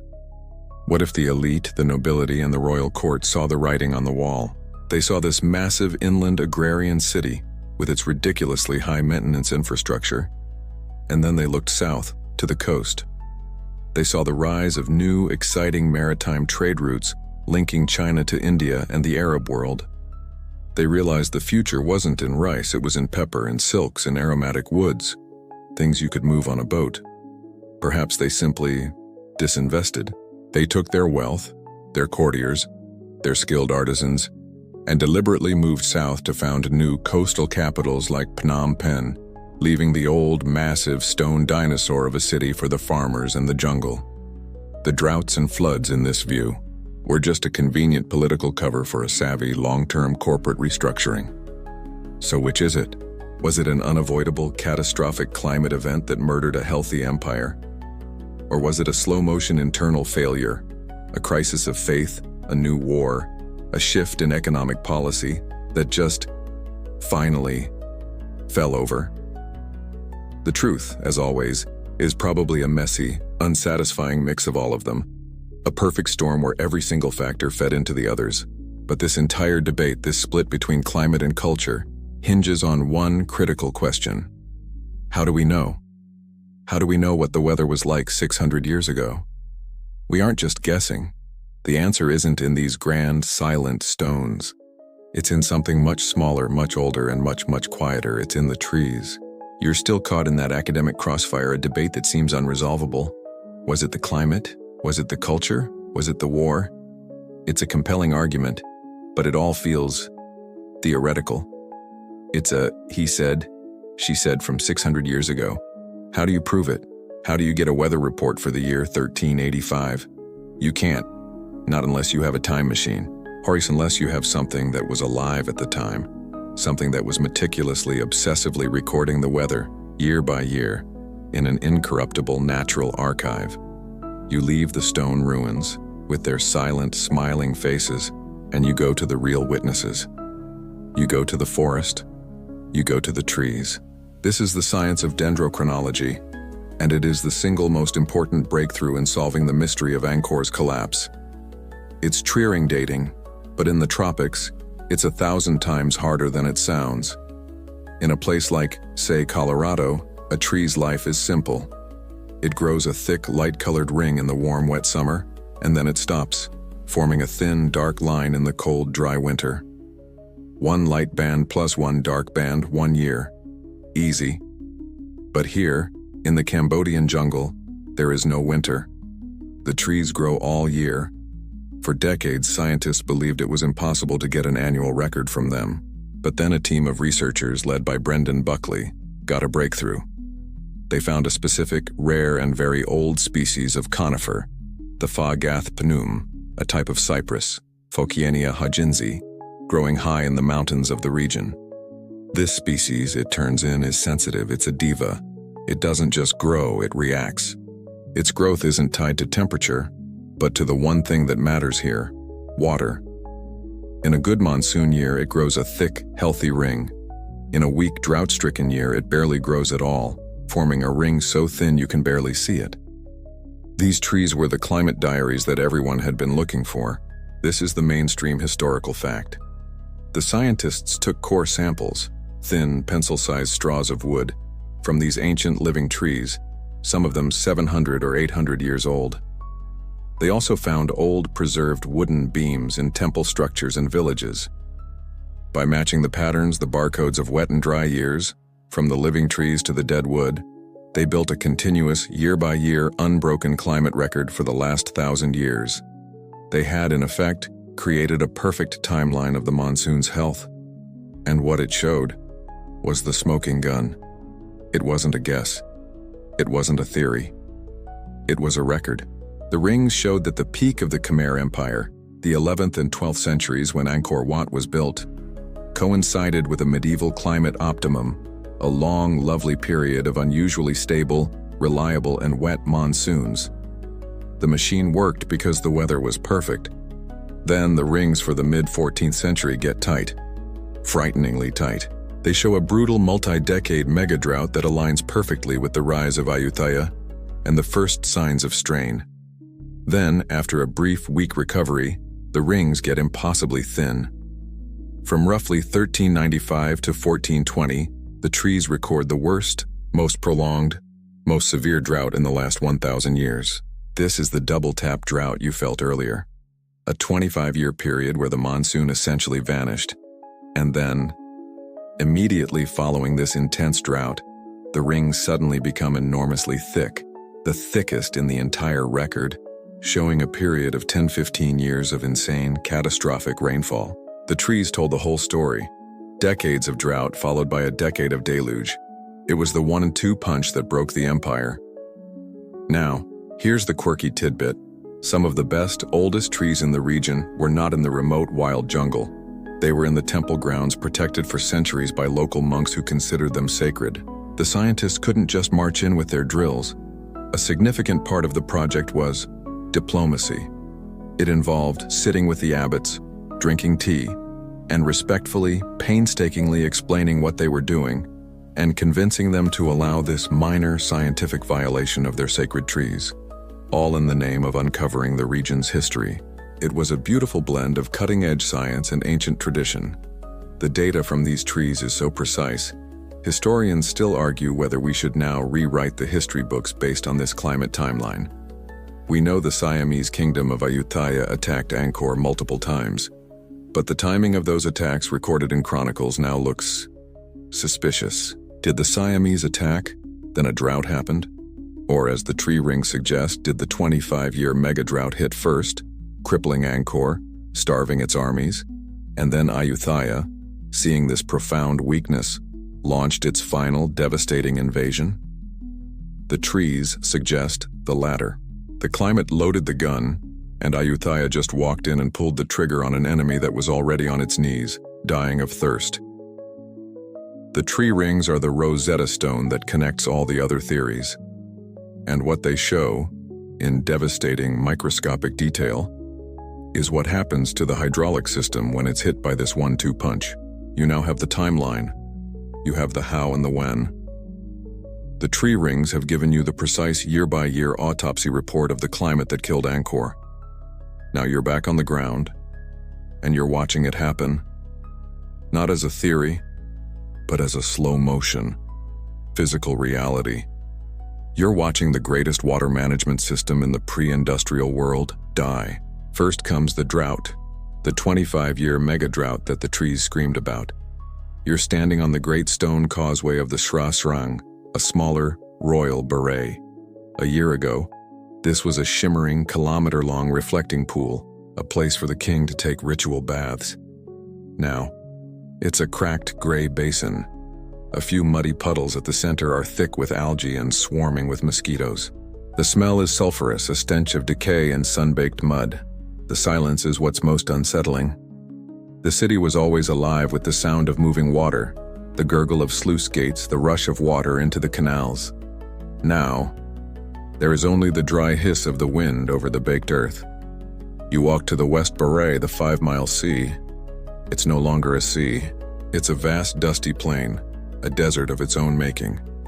The great reclining Vishnu in the central Mabon temple, once floating on his cosmic ocean, now lies exposed and absurd, baking in the relentless sun. The city's main battery is dead. The water level has dropped so low that the outlet channels, the arteries that were supposed to feed the city, are now just high-end dry stone ditches, their entrances 30 feet above the waterline. The king's engineers, in a fit of desperation, would have tried to dig new, deeper channels to chase the retreating water, but it's a losing battle. The water is evaporating faster than they can dig. This is the mainstream historical fact of the collapse. The system failed from a cascade failure. It wasn't one thing, it was everything, at once. The drought is the first domino. 1. The water level drops. This means there isn't enough water pressure to move water through the vast 1,000 square kilometer grid. The system, built on a 0.1% gradient, needs a high head of water from the berets to function. With that gone, the canals become stagnant ponds. 2. The labor force is gone. The people are starving. The men who should be dredging the canals are either dead, have fled to the countryside to forage for food, or are being conscripted into a starving army to fight the Siamese. 3. The silt takes over. The system, which needed constant obsessive dredging even in good times, is now completely untended. The small amount of water that does trickle in just dumps its silt, and the canals begin to clog, not with the mud of neglect, but with the wind-blown dust of the drought. They fill with sand, with leaves, with the city's own garbage. This is the state of the system when the second punch lands, the deluge. After 25 years of this dusty, stagnant, starving hell, the skies finally open. And as you saw, this isn't a gentle, life-giving rain. It's a violent, destructive flood, a chaotic debris flow that hits the bare, baked, deforested land and scours it. This is the death blow.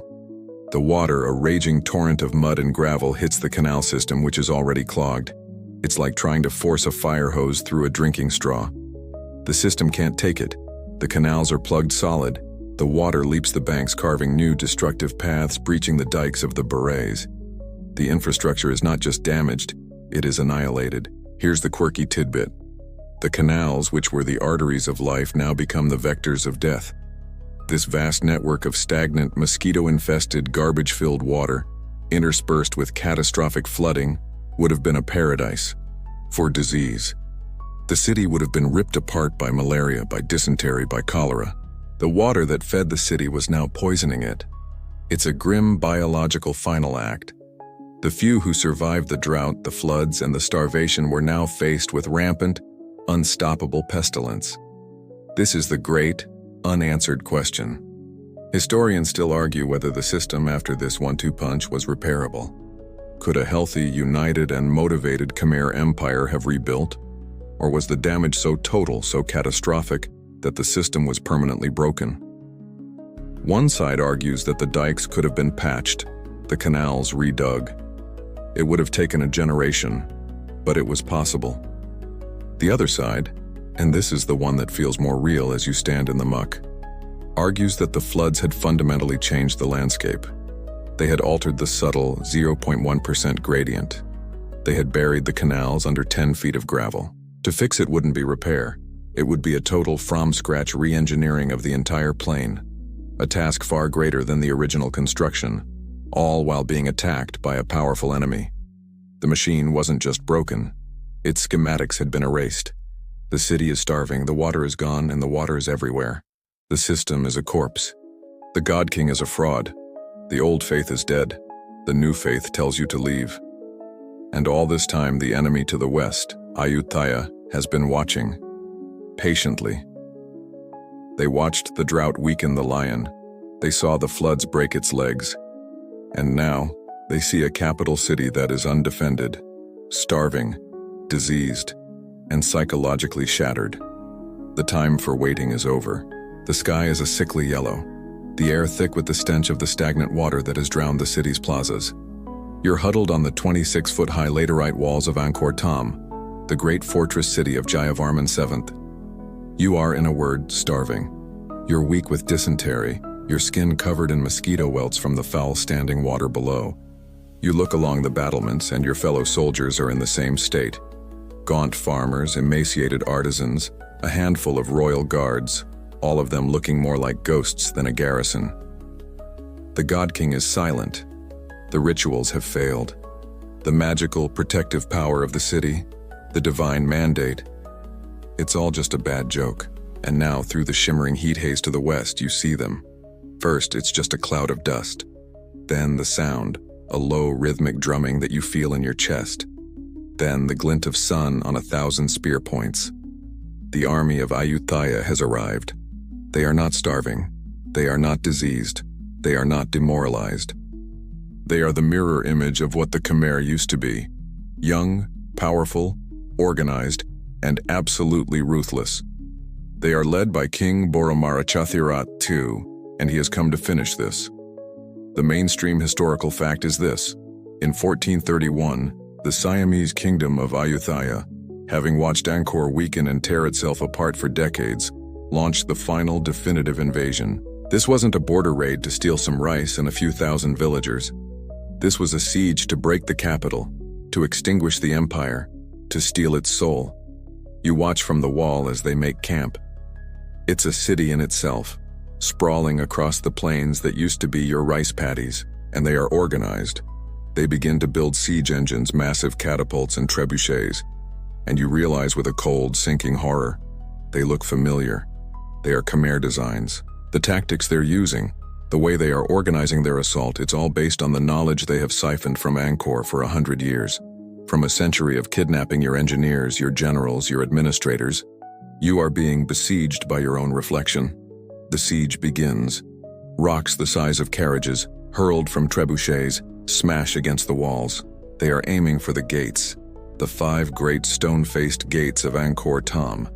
You watch as a boulder hits one of those giant, serene, smiling faces of Lokeshvara on the south gate. The stone face cracks, the enigmatic smile breaking, and a chunk of the god's chin falls 75 feet into the moat. It feels like the end of the world. And then, the elephants. This is the quirky tidbit of Southeast Asian warfare. The war elephants. They are the tanks of the 14th century.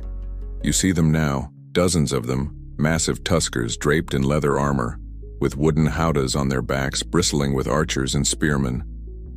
They are used as living battering rams, impervious to arrows, marching straight up to the wooden sections of the gates, their tusks splintering the heavy timbers. The sound of their trumpeting is a sound of pure, primordial terror. Your own starving elephants, their ribs showing, are too weak to mount a countercharge. The siege grinds on. But historians still argue about the true nature and length of this famous 1431 siege. The Siamese chronicles, written later, boast of a grueling 7-month-long struggle, a heroic and bloody conquest of a mighty, defended city. This version makes for a great national epic, but modern archaeologists and historians look at the evidence, and they wonder, was it really a 7-month siege? Or was that an exaggeration to glorify the victory? The city you're hiding in is already a corpse. It's starving, it's diseased, its water system is a broken, poisoned swamp. It's doubtful you and your ghostly garrison could have survived for 7 months, let alone repelled a healthy army. The alternate theory is much sadder and perhaps more realistic, that the 1431 siege was a short, brutal final assault on a city that was already 90% empty, a city whose population had already fled a city that was defended only by a handful of the dying and the stubborn. You don't know if it's been 7 months or 7 days. You've lost track. You've been chewing on boiled leather straps for a week. The bombardment is constant. And then, one night, it happens. A breach.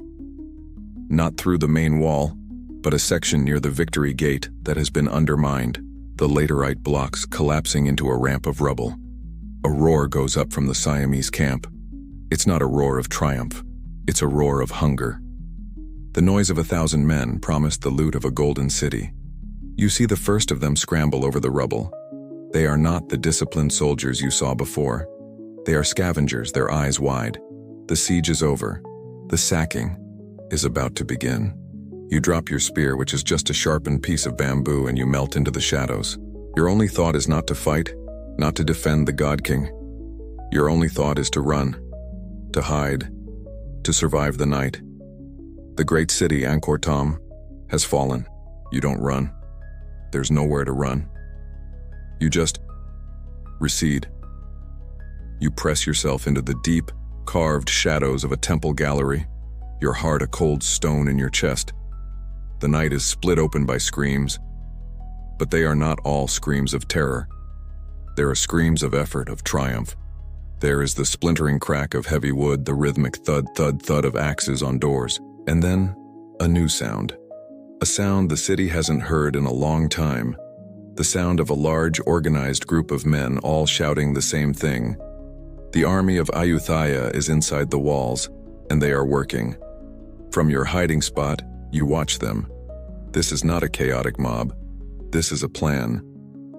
The Siamese soldiers under the light of 1,000 torches move in disciplined units. They bypass the starving, skeletal commoners cowering in the ruins of their own homes. They aren't here for that. They have a list. They are heading for the heart of the city, for the royal palace enclosure, for the great temples, for the storehouses of the priesthood. You smell it before you see it. Fire. Not the small, smoky cooking fires of the starving, but a new, raging, hungry fire. You see a column of smoke and sparks ascending to the stars, and you realize it's the royal palace. The entire sprawling, gilded wooden complex that Zhou de Guan described, the place of silk and gold. It's a bonfire. The flames are leaping 100 feet in the air. The golden tower where the king met the serpent goddess is now a pillar of fire, a beacon of total, humiliating defeat. You see them, lines of soldiers hauling things out. They're not just grabbing random shiny objects. They're taking the symbols. They're taking the royal regalia, the golden umbrella, the sacred sword Preah Khan. They're taking the Prajna Paramita, the sacred texts of the kingdom. This isn't just looting. This is a ritualistic dismantling of a civilization. It's a symbolic execution. This is the mainstream historical fact of the 1431 sack. It was, above all, a transfer of power. The Siamese weren't just here to break things and leave. They were here to take everything that made Angkor the center of the world. And the most valuable things weren't gold. You see a group of soldiers struggling with a massive bronze statue. A man-armed Vishnu. They've built a ramp, and they're rolling it on logs. Here's the quirky, grim tidbit. What they can't move, they unmake. You hear a rhythmic hammering from the direction of a smaller state temple. You creep closer. You see a group of them have tied ropes around a massive stone linga, the phallic symbol of Shiva, the divine axis of the temple. They are pulling 50 men, and with a terrible groaning scrape, they topple it from its pedestal. It hits the stone floor with a crack that sounds like the breaking of a bone. They are deliberately, ritually, desecrating the Khmer gods. They are symbolically castrating the empire. They are proving in the most brutal way possible that their gods are stronger. But even this is just stage dressing for the real prize. As the night wears on, the looting of things slows and the looting of people begins. This is the true goal. The soldiers fan out, but they aren't grabbing just anyone. They are going to the homes of the elite. They are rounding up the priests who know the sacred rituals. They are grabbing the court musicians and their ancient instruments. They are seizing the thousands of Apsara dancers, the living embodiments of the temple carvings. They are taking the scribes, the administrators, the tax collectors, the entire civil service. And most importantly, they are taking the artisans, the stonemasons, the bronze casters, the jewelers, and the hydraulic engineers. They are systematically kidnapping the collective brain of the Khmer Empire. Historians still argue whether this sack was a destructive rage or a strategic acquisition. Was it a Vandal-style rampage, meant to purely annihilate? Or was it a cold, calculated corporate asset stripping? All the evidence points to the latter. Ayutthaya didn't want to destroy Angkor's power. It wanted to transplant it. It was stealing the operating system. Why spend 500 years developing your own unique court rituals, legal codes, and engineering knowledge when you can just take it from your neighbor in a single, well-planned night? The sun rises. The city is a smoking, desecrated shell. But the final devastating blow is not the fire, it's the silence. You see them. A vast, shuffling column of people, tens of thousands of them, roped together at the neck, being marched out the west gate. This is the entire elite, the entire educated class, the entire artistic and engineering soul of the empire. They are being forcibly deported to Ayutthaya, to build that city, to serve that king. This is the blow from which Angkor will never recover. It's not the broken stones, it's not the stolen gold, it's the knowledge. The city is left a body without a mind. The king, if he's even still alive, he probably fled south, is a king of what? Of starving farmers and broken canals. The complex, subtle knowledge of how to manage the 1,000 square kilometer water machine, a science passed down for 500 years.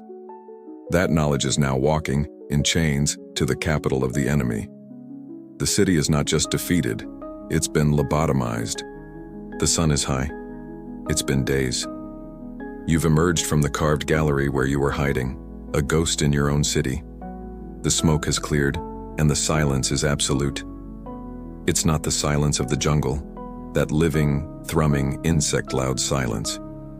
It's the silence of a tomb. The Siamese army is gone, and they have taken everyone. The dancers, the priests, the engineers, the knowledge. The city, which was already a body on life support, has had its brain surgically removed. You walk through the great plaza. A few other survivors, skeletal figures in rags, are picking through the rubble. But there is nothing to find. The city is hollow. This moment, this 1431 sack, is the one that echoes through the chronicles. It's the date historians have circled for centuries. This is the fall of Angkor. It's the clean, dramatic, and violent end that history loves. A mighty capital, a brutal siege, a catastrophic defeat. It's a good story, but is it true? As you stand in this empty, desecrated plaza, you're at the very heart of the real academic debate. Historians still argue whether the 1431 sack was the final, killing blow, or if it was just the most dramatic chapter in a century-long funeral. Was this a murder, or was this, as one historian put it, simply kicking a corpse? The final blow theory is the one you just lived through. It's the traditional narrative. It holds that Angkor, while weakened by the climate chaos and internal strife, was still the vibrant, functioning heart of the empire. It took the overwhelming military power of Ayutthaya to break it. The sack, and especially the mass deportation of the Khmer elite and artisan class, was the single event that made recovery impossible.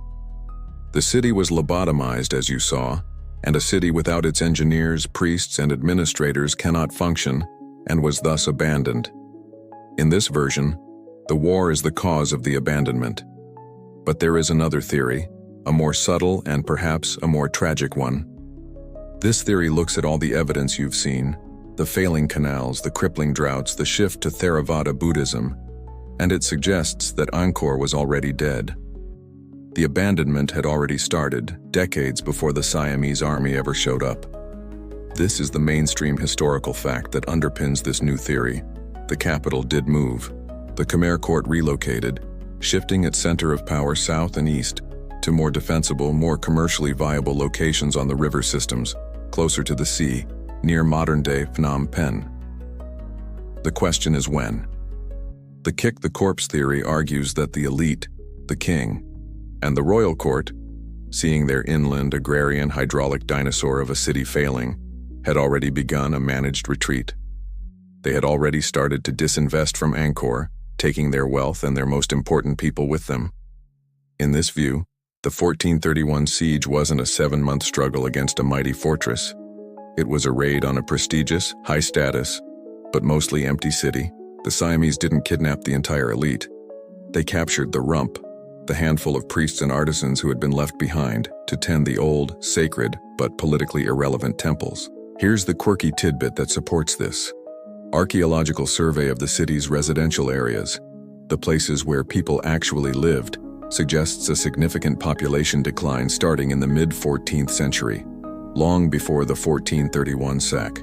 There's less evidence of new construction, fewer repairs. The canals were already clogging. In fact, some areas that were once city blocks seem to have been turned into gardens. It's the pre-industrial version of tumbleweeds blowing down Main Street. The city was hollowing out from the inside, long before the enemy breached the walls. So which is it? The truth is probably a brutal combination of both.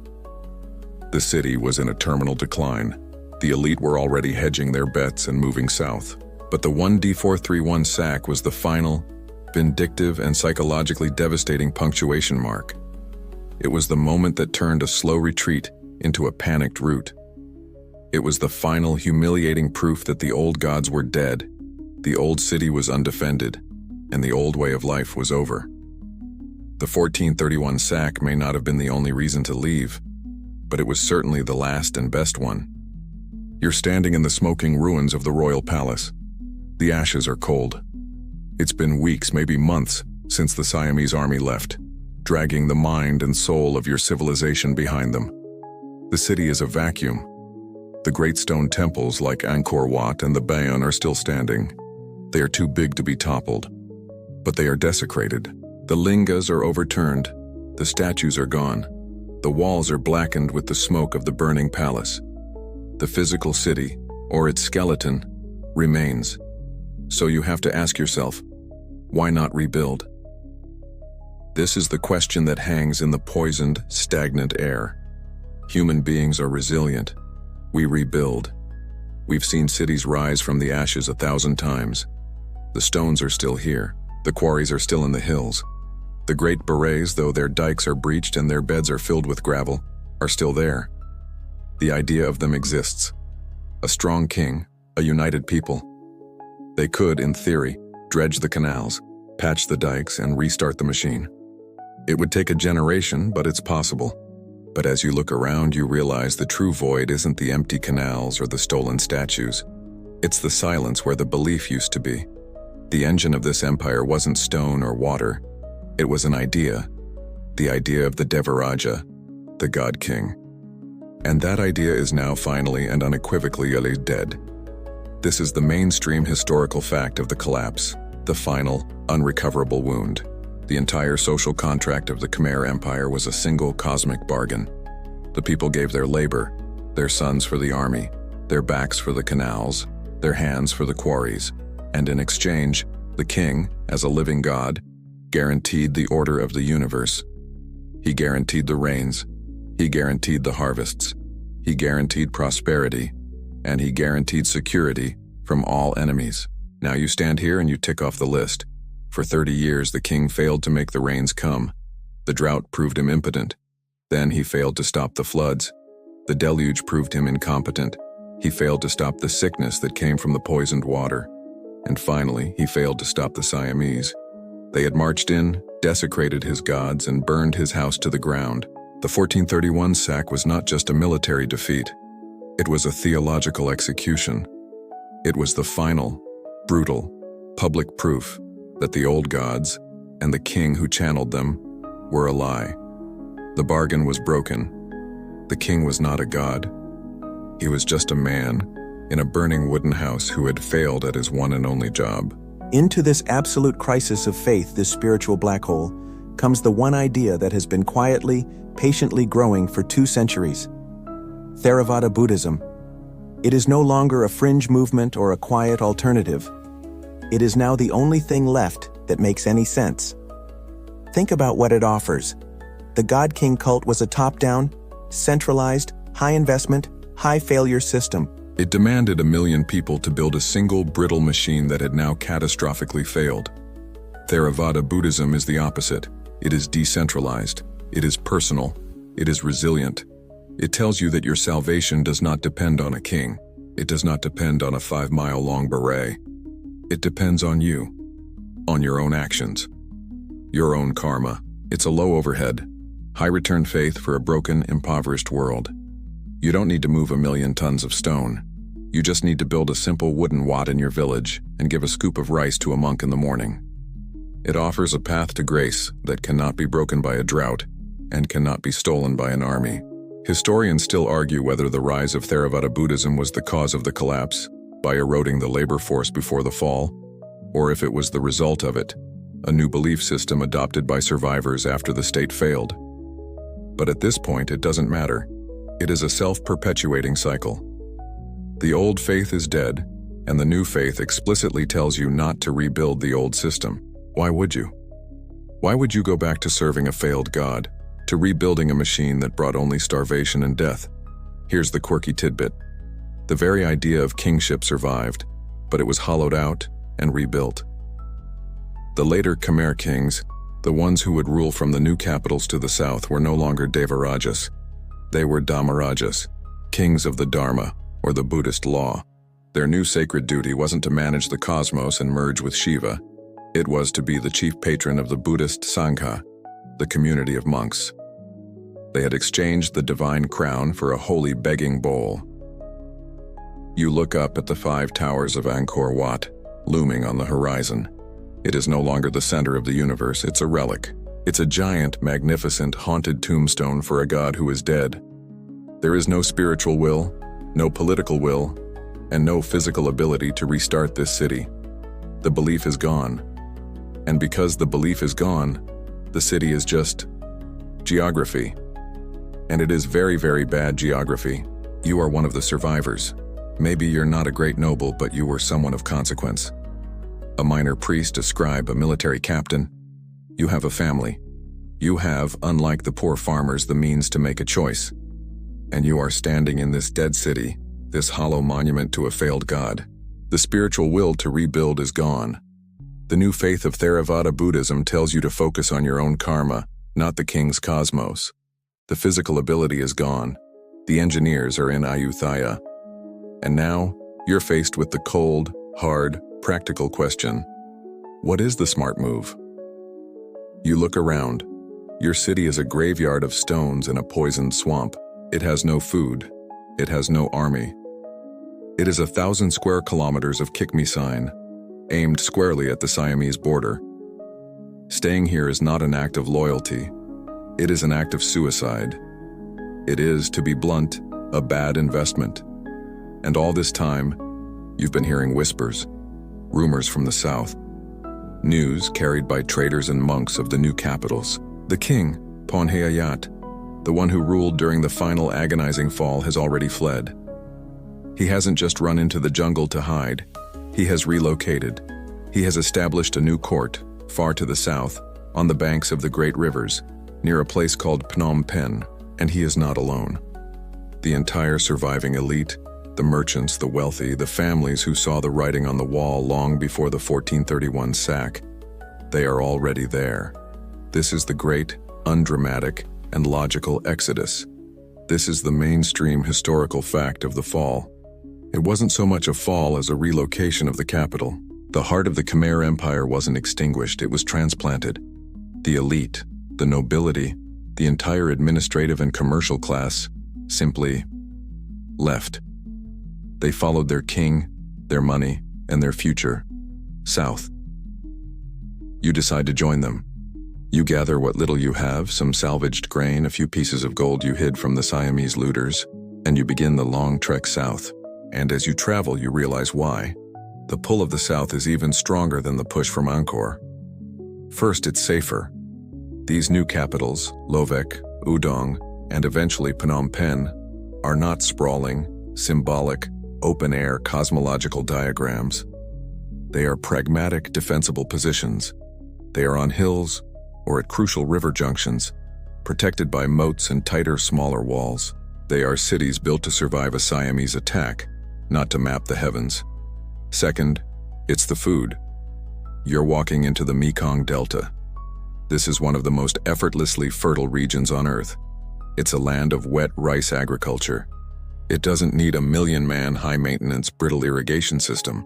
The Mekong and Tonle Sap rivers naturally flood and recede every year, dumping a fresh, free layer of nutrient-rich silt onto the fields. It's a resilient, low-tech, and incredibly productive way of farming.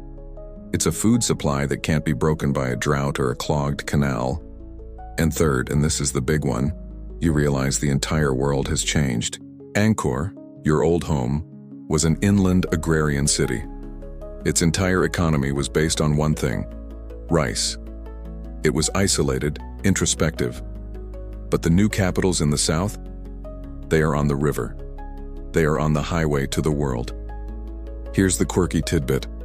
Our old friend, the Chinese diplomat Zhou Deguan, who visited back in 1296, he didn't come overland. He sailed. He came from China, up the Mekong River, and then up the Tonle Sap River, right to the gates of the city. The connection to the outside world, the artery of commerce, had always been there. The Khmer elite had just ignored it, preferring to focus on their internal cosmic rice machine. Now, they are finally embracing it. Historians still argue whether this was a panicked flight of refugees after 1431, a desperate scramble to safety, or if it was a cold, savvy, decades-long strategic relocation. Was the nobility fleeing a dead city, or were they moving to a new, exciting economic boomtown? Evidence suggests the latter. The elite, the merchants, the people with the money, likely saw the future, and the future was trade. This is what you're seeing as you finally arrive, dusty and exhausted, at the banks of the Mekong. You're seeing ships. You're standing on the bank of the Mekong River at the new, bustling, chaotic capital near Phnom Penh, and your brain just shifts. You've spent your entire life in Angkor, a city of stone, order, and silence. A city obsessed with the past, with the gods, with the cosmic balance. This new place, this isn't a city. It's a port. It's a sprawling, muddy, energetic, and shockingly impermanent collection of wooden warehouses, stilt houses, and floating markets, all clinging to the riverbank. The air doesn't smell of damp stone and jasmine. It smells of salt from the distant sea, of exotic spices you can't name, of dried fish and the sharp hot tang of resin and tar from shipbuilding. The sound is not the thrum of insects.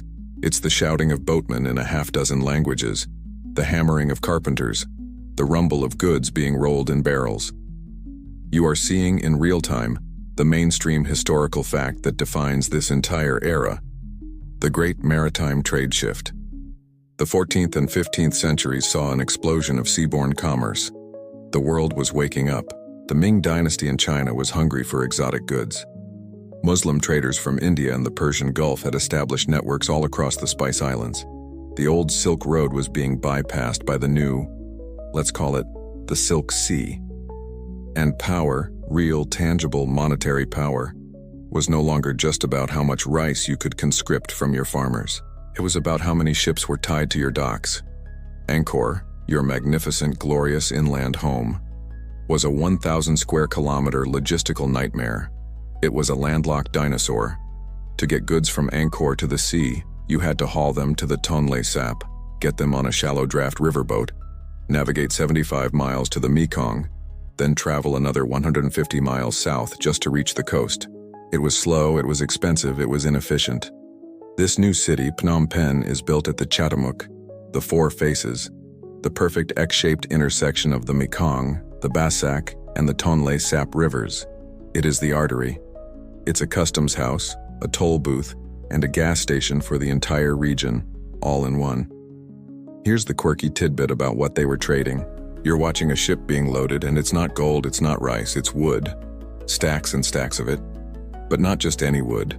They're loading sapan wood, a heavy wood that produces a priceless, vibrant red dye for the markets in China and Japan. They're loading eagle wood, also called aloes wood or ayud, a dark, resinous wood that, when burned, produces the most sought-after incense in the world, worth more than its weight in gold. The very forests that the Angkorian kings had seen as just fuel for charcoal or timber for scaffolding were, in fact, a massive renewable cash crop. The new kings in the south weren't funding their courts with rice taxes. They were funding them with export tariffs on luxury goods. Historians still argue whether Angkor's inland position was an insurmountable disadvantage, or if the Khmer kings simply chose to ignore the changing world. Could a savvy, forward-thinking Devaraja have adapted? Could he have used Angkor as a massive inland collection center and used the river system more effectively? Or was the entire ideology, the entire point of Angkor so tied to the land, to the rice, to the sacred mountains and the cosmic berets that it was philosophically incapable of turning its back to the jungle and facing the sea? Was it, in effect, too inward-looking to survive in a new, outward-looking world? You're standing on a rickety wooden dock, and a massive Chinese junk, its red sails furled, is being unloaded. Men are carefully carrying crates of blue and white Ming porcelain onto the shore. You realize the truth, and it's a cold, hard economic one. The climate had broken the machine. The war had broken the spirit. But this trade, this had made the entire city of Angkor irrelevant. There is no reason to go back. There is no profit in rebuilding. Why would you? Why would you invest your family's last scrap of gold in a high-maintenance, landlocked, failed agrarian project 200 miles from this bustling, chaotic, profitable new world? The future isn't about hoarding water, it's about moving goods. And Angkor Wat, the most magnificent temple in the world, is now, tragically, just a very, very beautiful warehouse in the wrong part of town. You've been at the new capital for a week just watching. You've seen the ships, you've smelled the spices. You've felt the chaotic, forward-moving energy of the port. And now, you're back. You don't know why. You had to see it one more time. You've made the long 200-mile journey back to Angkor, back to the dead city. It was a stupid, sentimental, and incredibly dangerous thing to do. The trails are thick with bandits and worse. But you had to. You are standing, perhaps for the last time, at the edge of the great moat of Angkor Wat. The sun is setting. The 5 towers are a perfect black silhouette against a bruised purple sky. It is the most beautiful thing you have ever seen, and it is completely, utterly, fatally useless. This is the choice, isn't it? The final personal choice. The entire empire, one person at a time, has been weighing these two options, and you're here to make your peace with it. Option 1, you stay. You could. A few have. What would that life be like? You'd be the ultimate urban homesteader. The amenities are interesting. You have your pick of real estate, literally hundreds of stone temples to choose from. The views are magnificent. You'll have no noisy neighbors, that's for sure. Of course, the water system is non-functional, so you'll be drinking from the same stagnant ponds as the malarial mosquitoes. The food supply consists of whatever you can forage in the jungle, and whatever you can grow in the silted-up, gravel-filled canals, all while hiding from the roaming bandit gangs. It's a fixer-upper on a civilizational scale. Why would you stay? For this. You look at the temple, for the sacred, for the ancestors, for the magic that still thrums in the stones. Maybe you're one of the last priests of the old Hindu cult, a man with a duty. But the gods have been silent for 100 years. The altars are desecrated. Staying here is not an act of faith. It's an act of nostalgia. It's like refusing to leave a house that has already burned to the ground, just because you like the chimney. And here's the quirky tidbit that shows what staying actually looked like. In a few hundred years, when the first baffled European explorers rediscover this place, they will not find it totally empty. They will find that Angkor Wat itself is still inhabited. Not by a city, not by a royal court, but by a small, dedicated community of Theravada Buddhist monks. They will have swept the galleries clear, set up new simple shrines with golden Buddhas, and they will be tending to the great temple not as a cosmic palace, but as a place of historical pilgrimage. So, staying is an option, but it's an option that means becoming a ghost, a caretaker, a monk in a museum. Option 2. You leave. For good. You turn your back on the sunset-drenched towers. You think of the south. You think of Phnom Penh. What is the argument for leaving? It's not a poetic one. It's just everything. It's life. The mainstream historical fact is that the final relocation of the Khmer capital was not a single, terrified flight, but a pragmatic, decades-long process of weighing these very options. And the leave column on the cosmic spreadsheet just kept getting longer. You leave, you go south. First, you eat. The Mekong Delta is a self-cleaning oven, a self-fertilizing field. You put rice in the ground, the river floods, the rice grows. It's simple. It works. Second, you are safe. The new kings are building smaller, smarter, defensible capitals. They are not trying to build a map of heaven. They are trying to build a wall that actually stops a cannonball. Third, you have a future. You have a job. You're standing on the docks of a port that is plugged into the entire world. You can be a trader, a shipbuilder, a customs agent, a translator. You can sell your services to a Chinese merchant, a Siamese captain, a Muslim envoy. You are no longer a cog in a failed inward-looking rice machine. You are a player in the new global maritime economy. Historians still argue whether this was a top-down or bottom-up abandonment. Did the king, Ponhea declare, "We are moving," and the entire population dutifully packed their bags and followed him south? Or was it the other way? Did the people leave first? Did the merchants, the artisans, the farmers, and the engineers, one by one, look at the options and just walk away? Did the king, one day, look out from his golden tower, or what was left of it, and realize he was the king of nobody? That his entire tax base, his entire labor force, had already moved south, and he had no choice but to follow them or become the king of the monkeys and the moss. You know the answer. You've seen the port. It's a no-brainer, which is good, because your brain is weak from hunger. The choice is between a beautiful, sacred, starving past, and a chaotic, muddy, profitable future. You turn away from the temple. You will not become a ghost. You will not be a caretaker in a museum. You will be a survivor. You pull your cloak tight, check the small bag of grain at your belt, and you begin the long, final walk south. You don't look back. You don't look back. You can't. Looking back is a death sentence. You are just one of many. Your journey south is not a grand, organized march. It's not a royal procession, and it's not a panicked refugee column. It is a drift. A slow, relentless demographic bleed. One family at a time, one village at a time. This is the mainstream historical fact that replaces the dramatic fall narrative. The abandonment of Angkor was not a single event.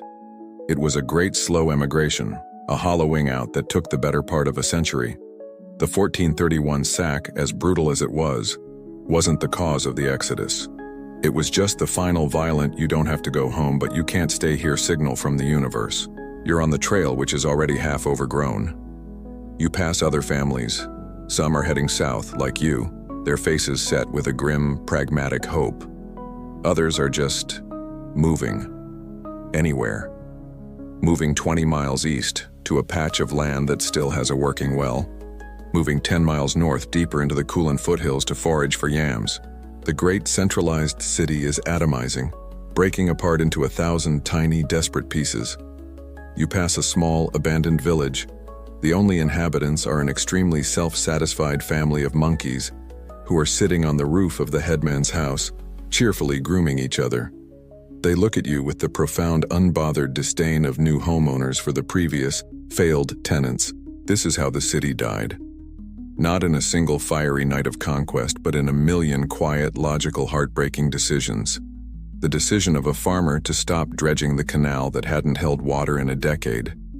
The decision of a mother to take her children to the Great Lake, where at least there might be a few fish rather than starve in a stone plaza. The decision of a scribe like you to take his skills to a port where they might be worth a silver coin, not just a ration of moldy rice. As you get further south, the land changes. It's lusher, wetter, softer. The air is thick with the smell of the great rivers, not the smell of dust and sun-baked stone. The psychological weight of the old city begins to lift. You look back over your shoulder, though you can see nothing but the trees you just passed. You're not just leaving a place. You're leaving a failure. A 500-year experiment that, in the end, was too big, too brittle, and too arrogant to survive. It was a masterpiece of engineering built for a world that no longer existed. Historians still argue about when Angkor was functionally dead. This is the great unanswerable question. Was it in 1390, when the mega drought had been raging for years and the canals were already useless, a decade before the worst of the floods? Was it 1431 when the Siamese army stole the brain, the engineers and priests? Was it 1480 when the king had definitively set up his new trade-focused court at Phnom Penh? Or was it never? This is the quirky tidbit, the strange, beautiful afterlife of the city. Even as you are walking away, joining the great, pragmatic exodus, you know that some are staying. Not the farmers, not the merchants, not the nobles, but the monks, the quiet, saffron-robed Theravada monks. They have no interest in the hydraulic machine, no loyalty to the dead Devaraja. But they look at Angkor Wat, that 5-towered stone mountain, and they don't see a failed state. They see a holy place, a site of profound merit, an architectural wonder built by the giants or the angels of the old world. They are not abandoning it. They are adopting it. They are the ones who will sweep the half-mile of bas-reliefs. They will light incense in the central sanctuary, placing a small, serene golden Buddha where the massive, royal Vishnu used to stand. They will become the caretakers, the curators, the living memory of the complex, preserving it not as a capital, but as a monastery. You finally arrive at the new capital. It's loud, it's muddy, it's crowded, and it smells powerfully of fish paste and opportunity. Your old stone courtyard in Angkor Thom was certainly more dignified. But you've learned, the hard way, that dignity doesn't fill your rice bowl. You find your cousin. He gets you a job. It's just hauling crates of fragrant sappan wood onto a Chinese junk. It's the hardest, most mindless labor you've ever done. But at the end of the day, the merchant, a man in a silk robe who speaks your language with a strange accent, hands you a coin, a small, heavy silver coin. Not a ration, not a promise of cosmic merit in your next life. A coin. You turn it over in your palm, the silver glinting in the torchlight of the docks. You think of the 500-ton stone faces, the empty berets, the years of dust, and you finally understand. The exodus is over. You're home. That silver coin in your hand, it feels solid. It feels like the future. It's a symbol of a new world, a world of individual profit, of maritime trade, of pragmatic survival. You close your hand around it, and you let it go. Because now, you are no one. You are not the scribe. You are not the survivor. You are just time. You are the centuries that pass. The coin in your hand dissolves. The bustling, muddy port of Phnom Penh fades. The 15th century bleeds into the 16th. The 16th into the 17th. The 17th into the 18th. The 18th into the 19th. 400 years go by, 400 cycles of monsoon, 400 generations of kings ruling from their new southern capitals. And back north 200 miles inland, the jungle is breathing. It's exhaling. It's slowly, patiently, lovingly, swallowing the dead city. The great stone plazas are cracked, split by the roots of saplings. The laterite walls are covered in a soft green-black moss. And the trees, the great banyan and silk cotton trees, they are doing what trees do best. They are climbing. Their roots, slow-motion pythons, are wrapping around the stone galleries, flowing over the serene faces of the bodhisattvas and prying the massive mortarless blocks apart, 1 millimeter per year. The city is being gently, silently, and utterly reclaimed. And now, you're him. You're a new person. It's 1860. You are a Frenchman, a naturalist and explorer named Henri Mouhot. You are not having a good time. You're deep in the Siamese-controlled Cambodian jungle. Your linen suit is a sodden, mildewed rag. You are fueled by a kind of manic Victorian curiosity, a desperate quest for exotic butterflies, rare beetles, and you're not sure what. You are also, by the way, dying of a fever you haven't identified yet, but it's going to kill you here in about a year. Remember, you really wouldn't survive this. Your local guides, whom you find bafflingly calm, keep trying to tell you about some old stones nearby. You're not interested until you are.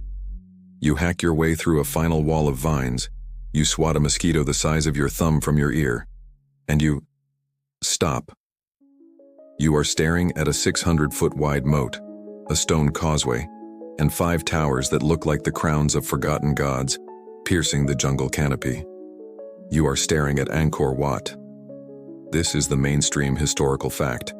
Henri Mouhot's rediscovery of Angkor Wat and the passionate, romanticized journals he wrote, which were published after his death, are what blasted Angkor into the Western imagination. He wasn't the first European to see it. Portuguese missionaries had stumbled upon it as early as the 16th century, but he was the one who marketed it. He was the one who created the myth.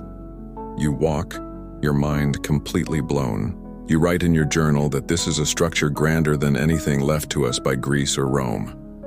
And then you write the one fatal and most famous line. You look at the primitive, subjugated Khmer people you see around you in 1860, and you decide, with all the confidence of a 19th century European, that they could not have built this. It must have been, you write, the work of some lost race, some ancient Michelangelo. And here is the absolute, most important, and frankly quirkiest tidbit of this entire story. As you, Henri Mouhot, are discovering this lost city, you are almost certainly being guided there by a local who is on his way to pray. You walk across the massive causeway, you enter the grand vine-choked galleries, and you find them, saffron-robed Buddhist monks, sweeping, lighting incense, meditating. The city was never lost. It was never forgotten. It was inhabited continuously, for all 400 years, by the very monks who had adopted it as a sacred site of pilgrimage. It's the ultimate "can I help you?" moment in exploration history. Mouhot, looking for a lost world, stumbles into a living monastery, and the romantic lost city narrative is just too good to let the facts get in the way. Historians still argue whether Mouhot's passionate but deeply flawed narrative was a blessing or a curse. It brought the world's attention to Angkor, which led to its preservation, first by the French, who would soon make Cambodia a protectorate. But it also cemented this toxic, racist idea of a lost civilization and a sudden, mysterious collapse, a myth that completely erased the real, continuous history of the Khmer people and the pragmatic, logical reasons for their capital's relocation. You leave the main temple and you go to Ta Prohm, the one the monks hadn't fully maintained. And this is the image that will capture the world. Here, the jungle has won. Massive, silvery, snake-like roots of silk cotton trees are crushing the stone galleries, holding them in a lover's embrace, pulling them apart. It's the Tomb Raider shot. It's gothic, it's romantic, it's terrifyingly beautiful. It's the perfect visual for the lost city myth. It's so perfect, in fact, that when the French archaeologists began their conservation work, they deliberately left Ta Prohm this way. They cleared the rest of the city, but they left this one temple as a concession to the picturesque, a manufactured ruin to satisfy the romantic fantasy. This is the myth. A city that vanished, a people who disappeared, a mystery. It's a fantastic story. It's just not what happened. What happened, as you've seen, was messier. It was slower. It was more logical. It was a story of climate change, of ecological suicide, of religious transformation, and of a savvy, pragmatic economic choice. The city wasn't lost. It was obsolete. And now, standing here as a 19th century ghost, you've seen how the forgotten archives were written, and how they were, for 4 centuries, completely misread. You're walking through the corridors of Ta Prohm, the temple the archaeologists left to the jungle. You run your hand not on the stone, but on the silvery, muscular root of a silk cotton tree. It's cool, smooth, and unimaginably strong. It has pried a 10-ton lintel from its home effortlessly over the course of a century. This is the image the world loves. The lost city, swallowed by the jungle. The romantic, sudden, mysterious collapse. But you know the truth. You've walked the entire timeline. You've felt the city's heartbeat, and you felt it stop. And you know it wasn't one thing. It was never one thing. It's never just a drought. It's never just a war. It's never just a new religion. The fall of Angkor wasn't a clean, simple murder. It was a death by 1,000 cuts, a perfect storm where every single failure fed, amplified, and accelerated the next, until the entire magnificent 500-year-old system just came apart. This is the mainstream historical fact now, the consensus that has replaced the old simple myths. It's called the multifactorial collapse model. It's less romantic, but it's the truth. You're standing in the ruins of a civilization that was brought down by a complex, interlocking cascade failure. You look at the tree root. You see the environment. You see the insatiable appetite of a city that ate its own forests. Section 9. Leaving the soil naked. That naked soil then washed away, a torrent of mud that choked the very canals that were supposed to be its lifeblood. Section 15. The machine was brilliant, but it was brittle, and it was suicidal.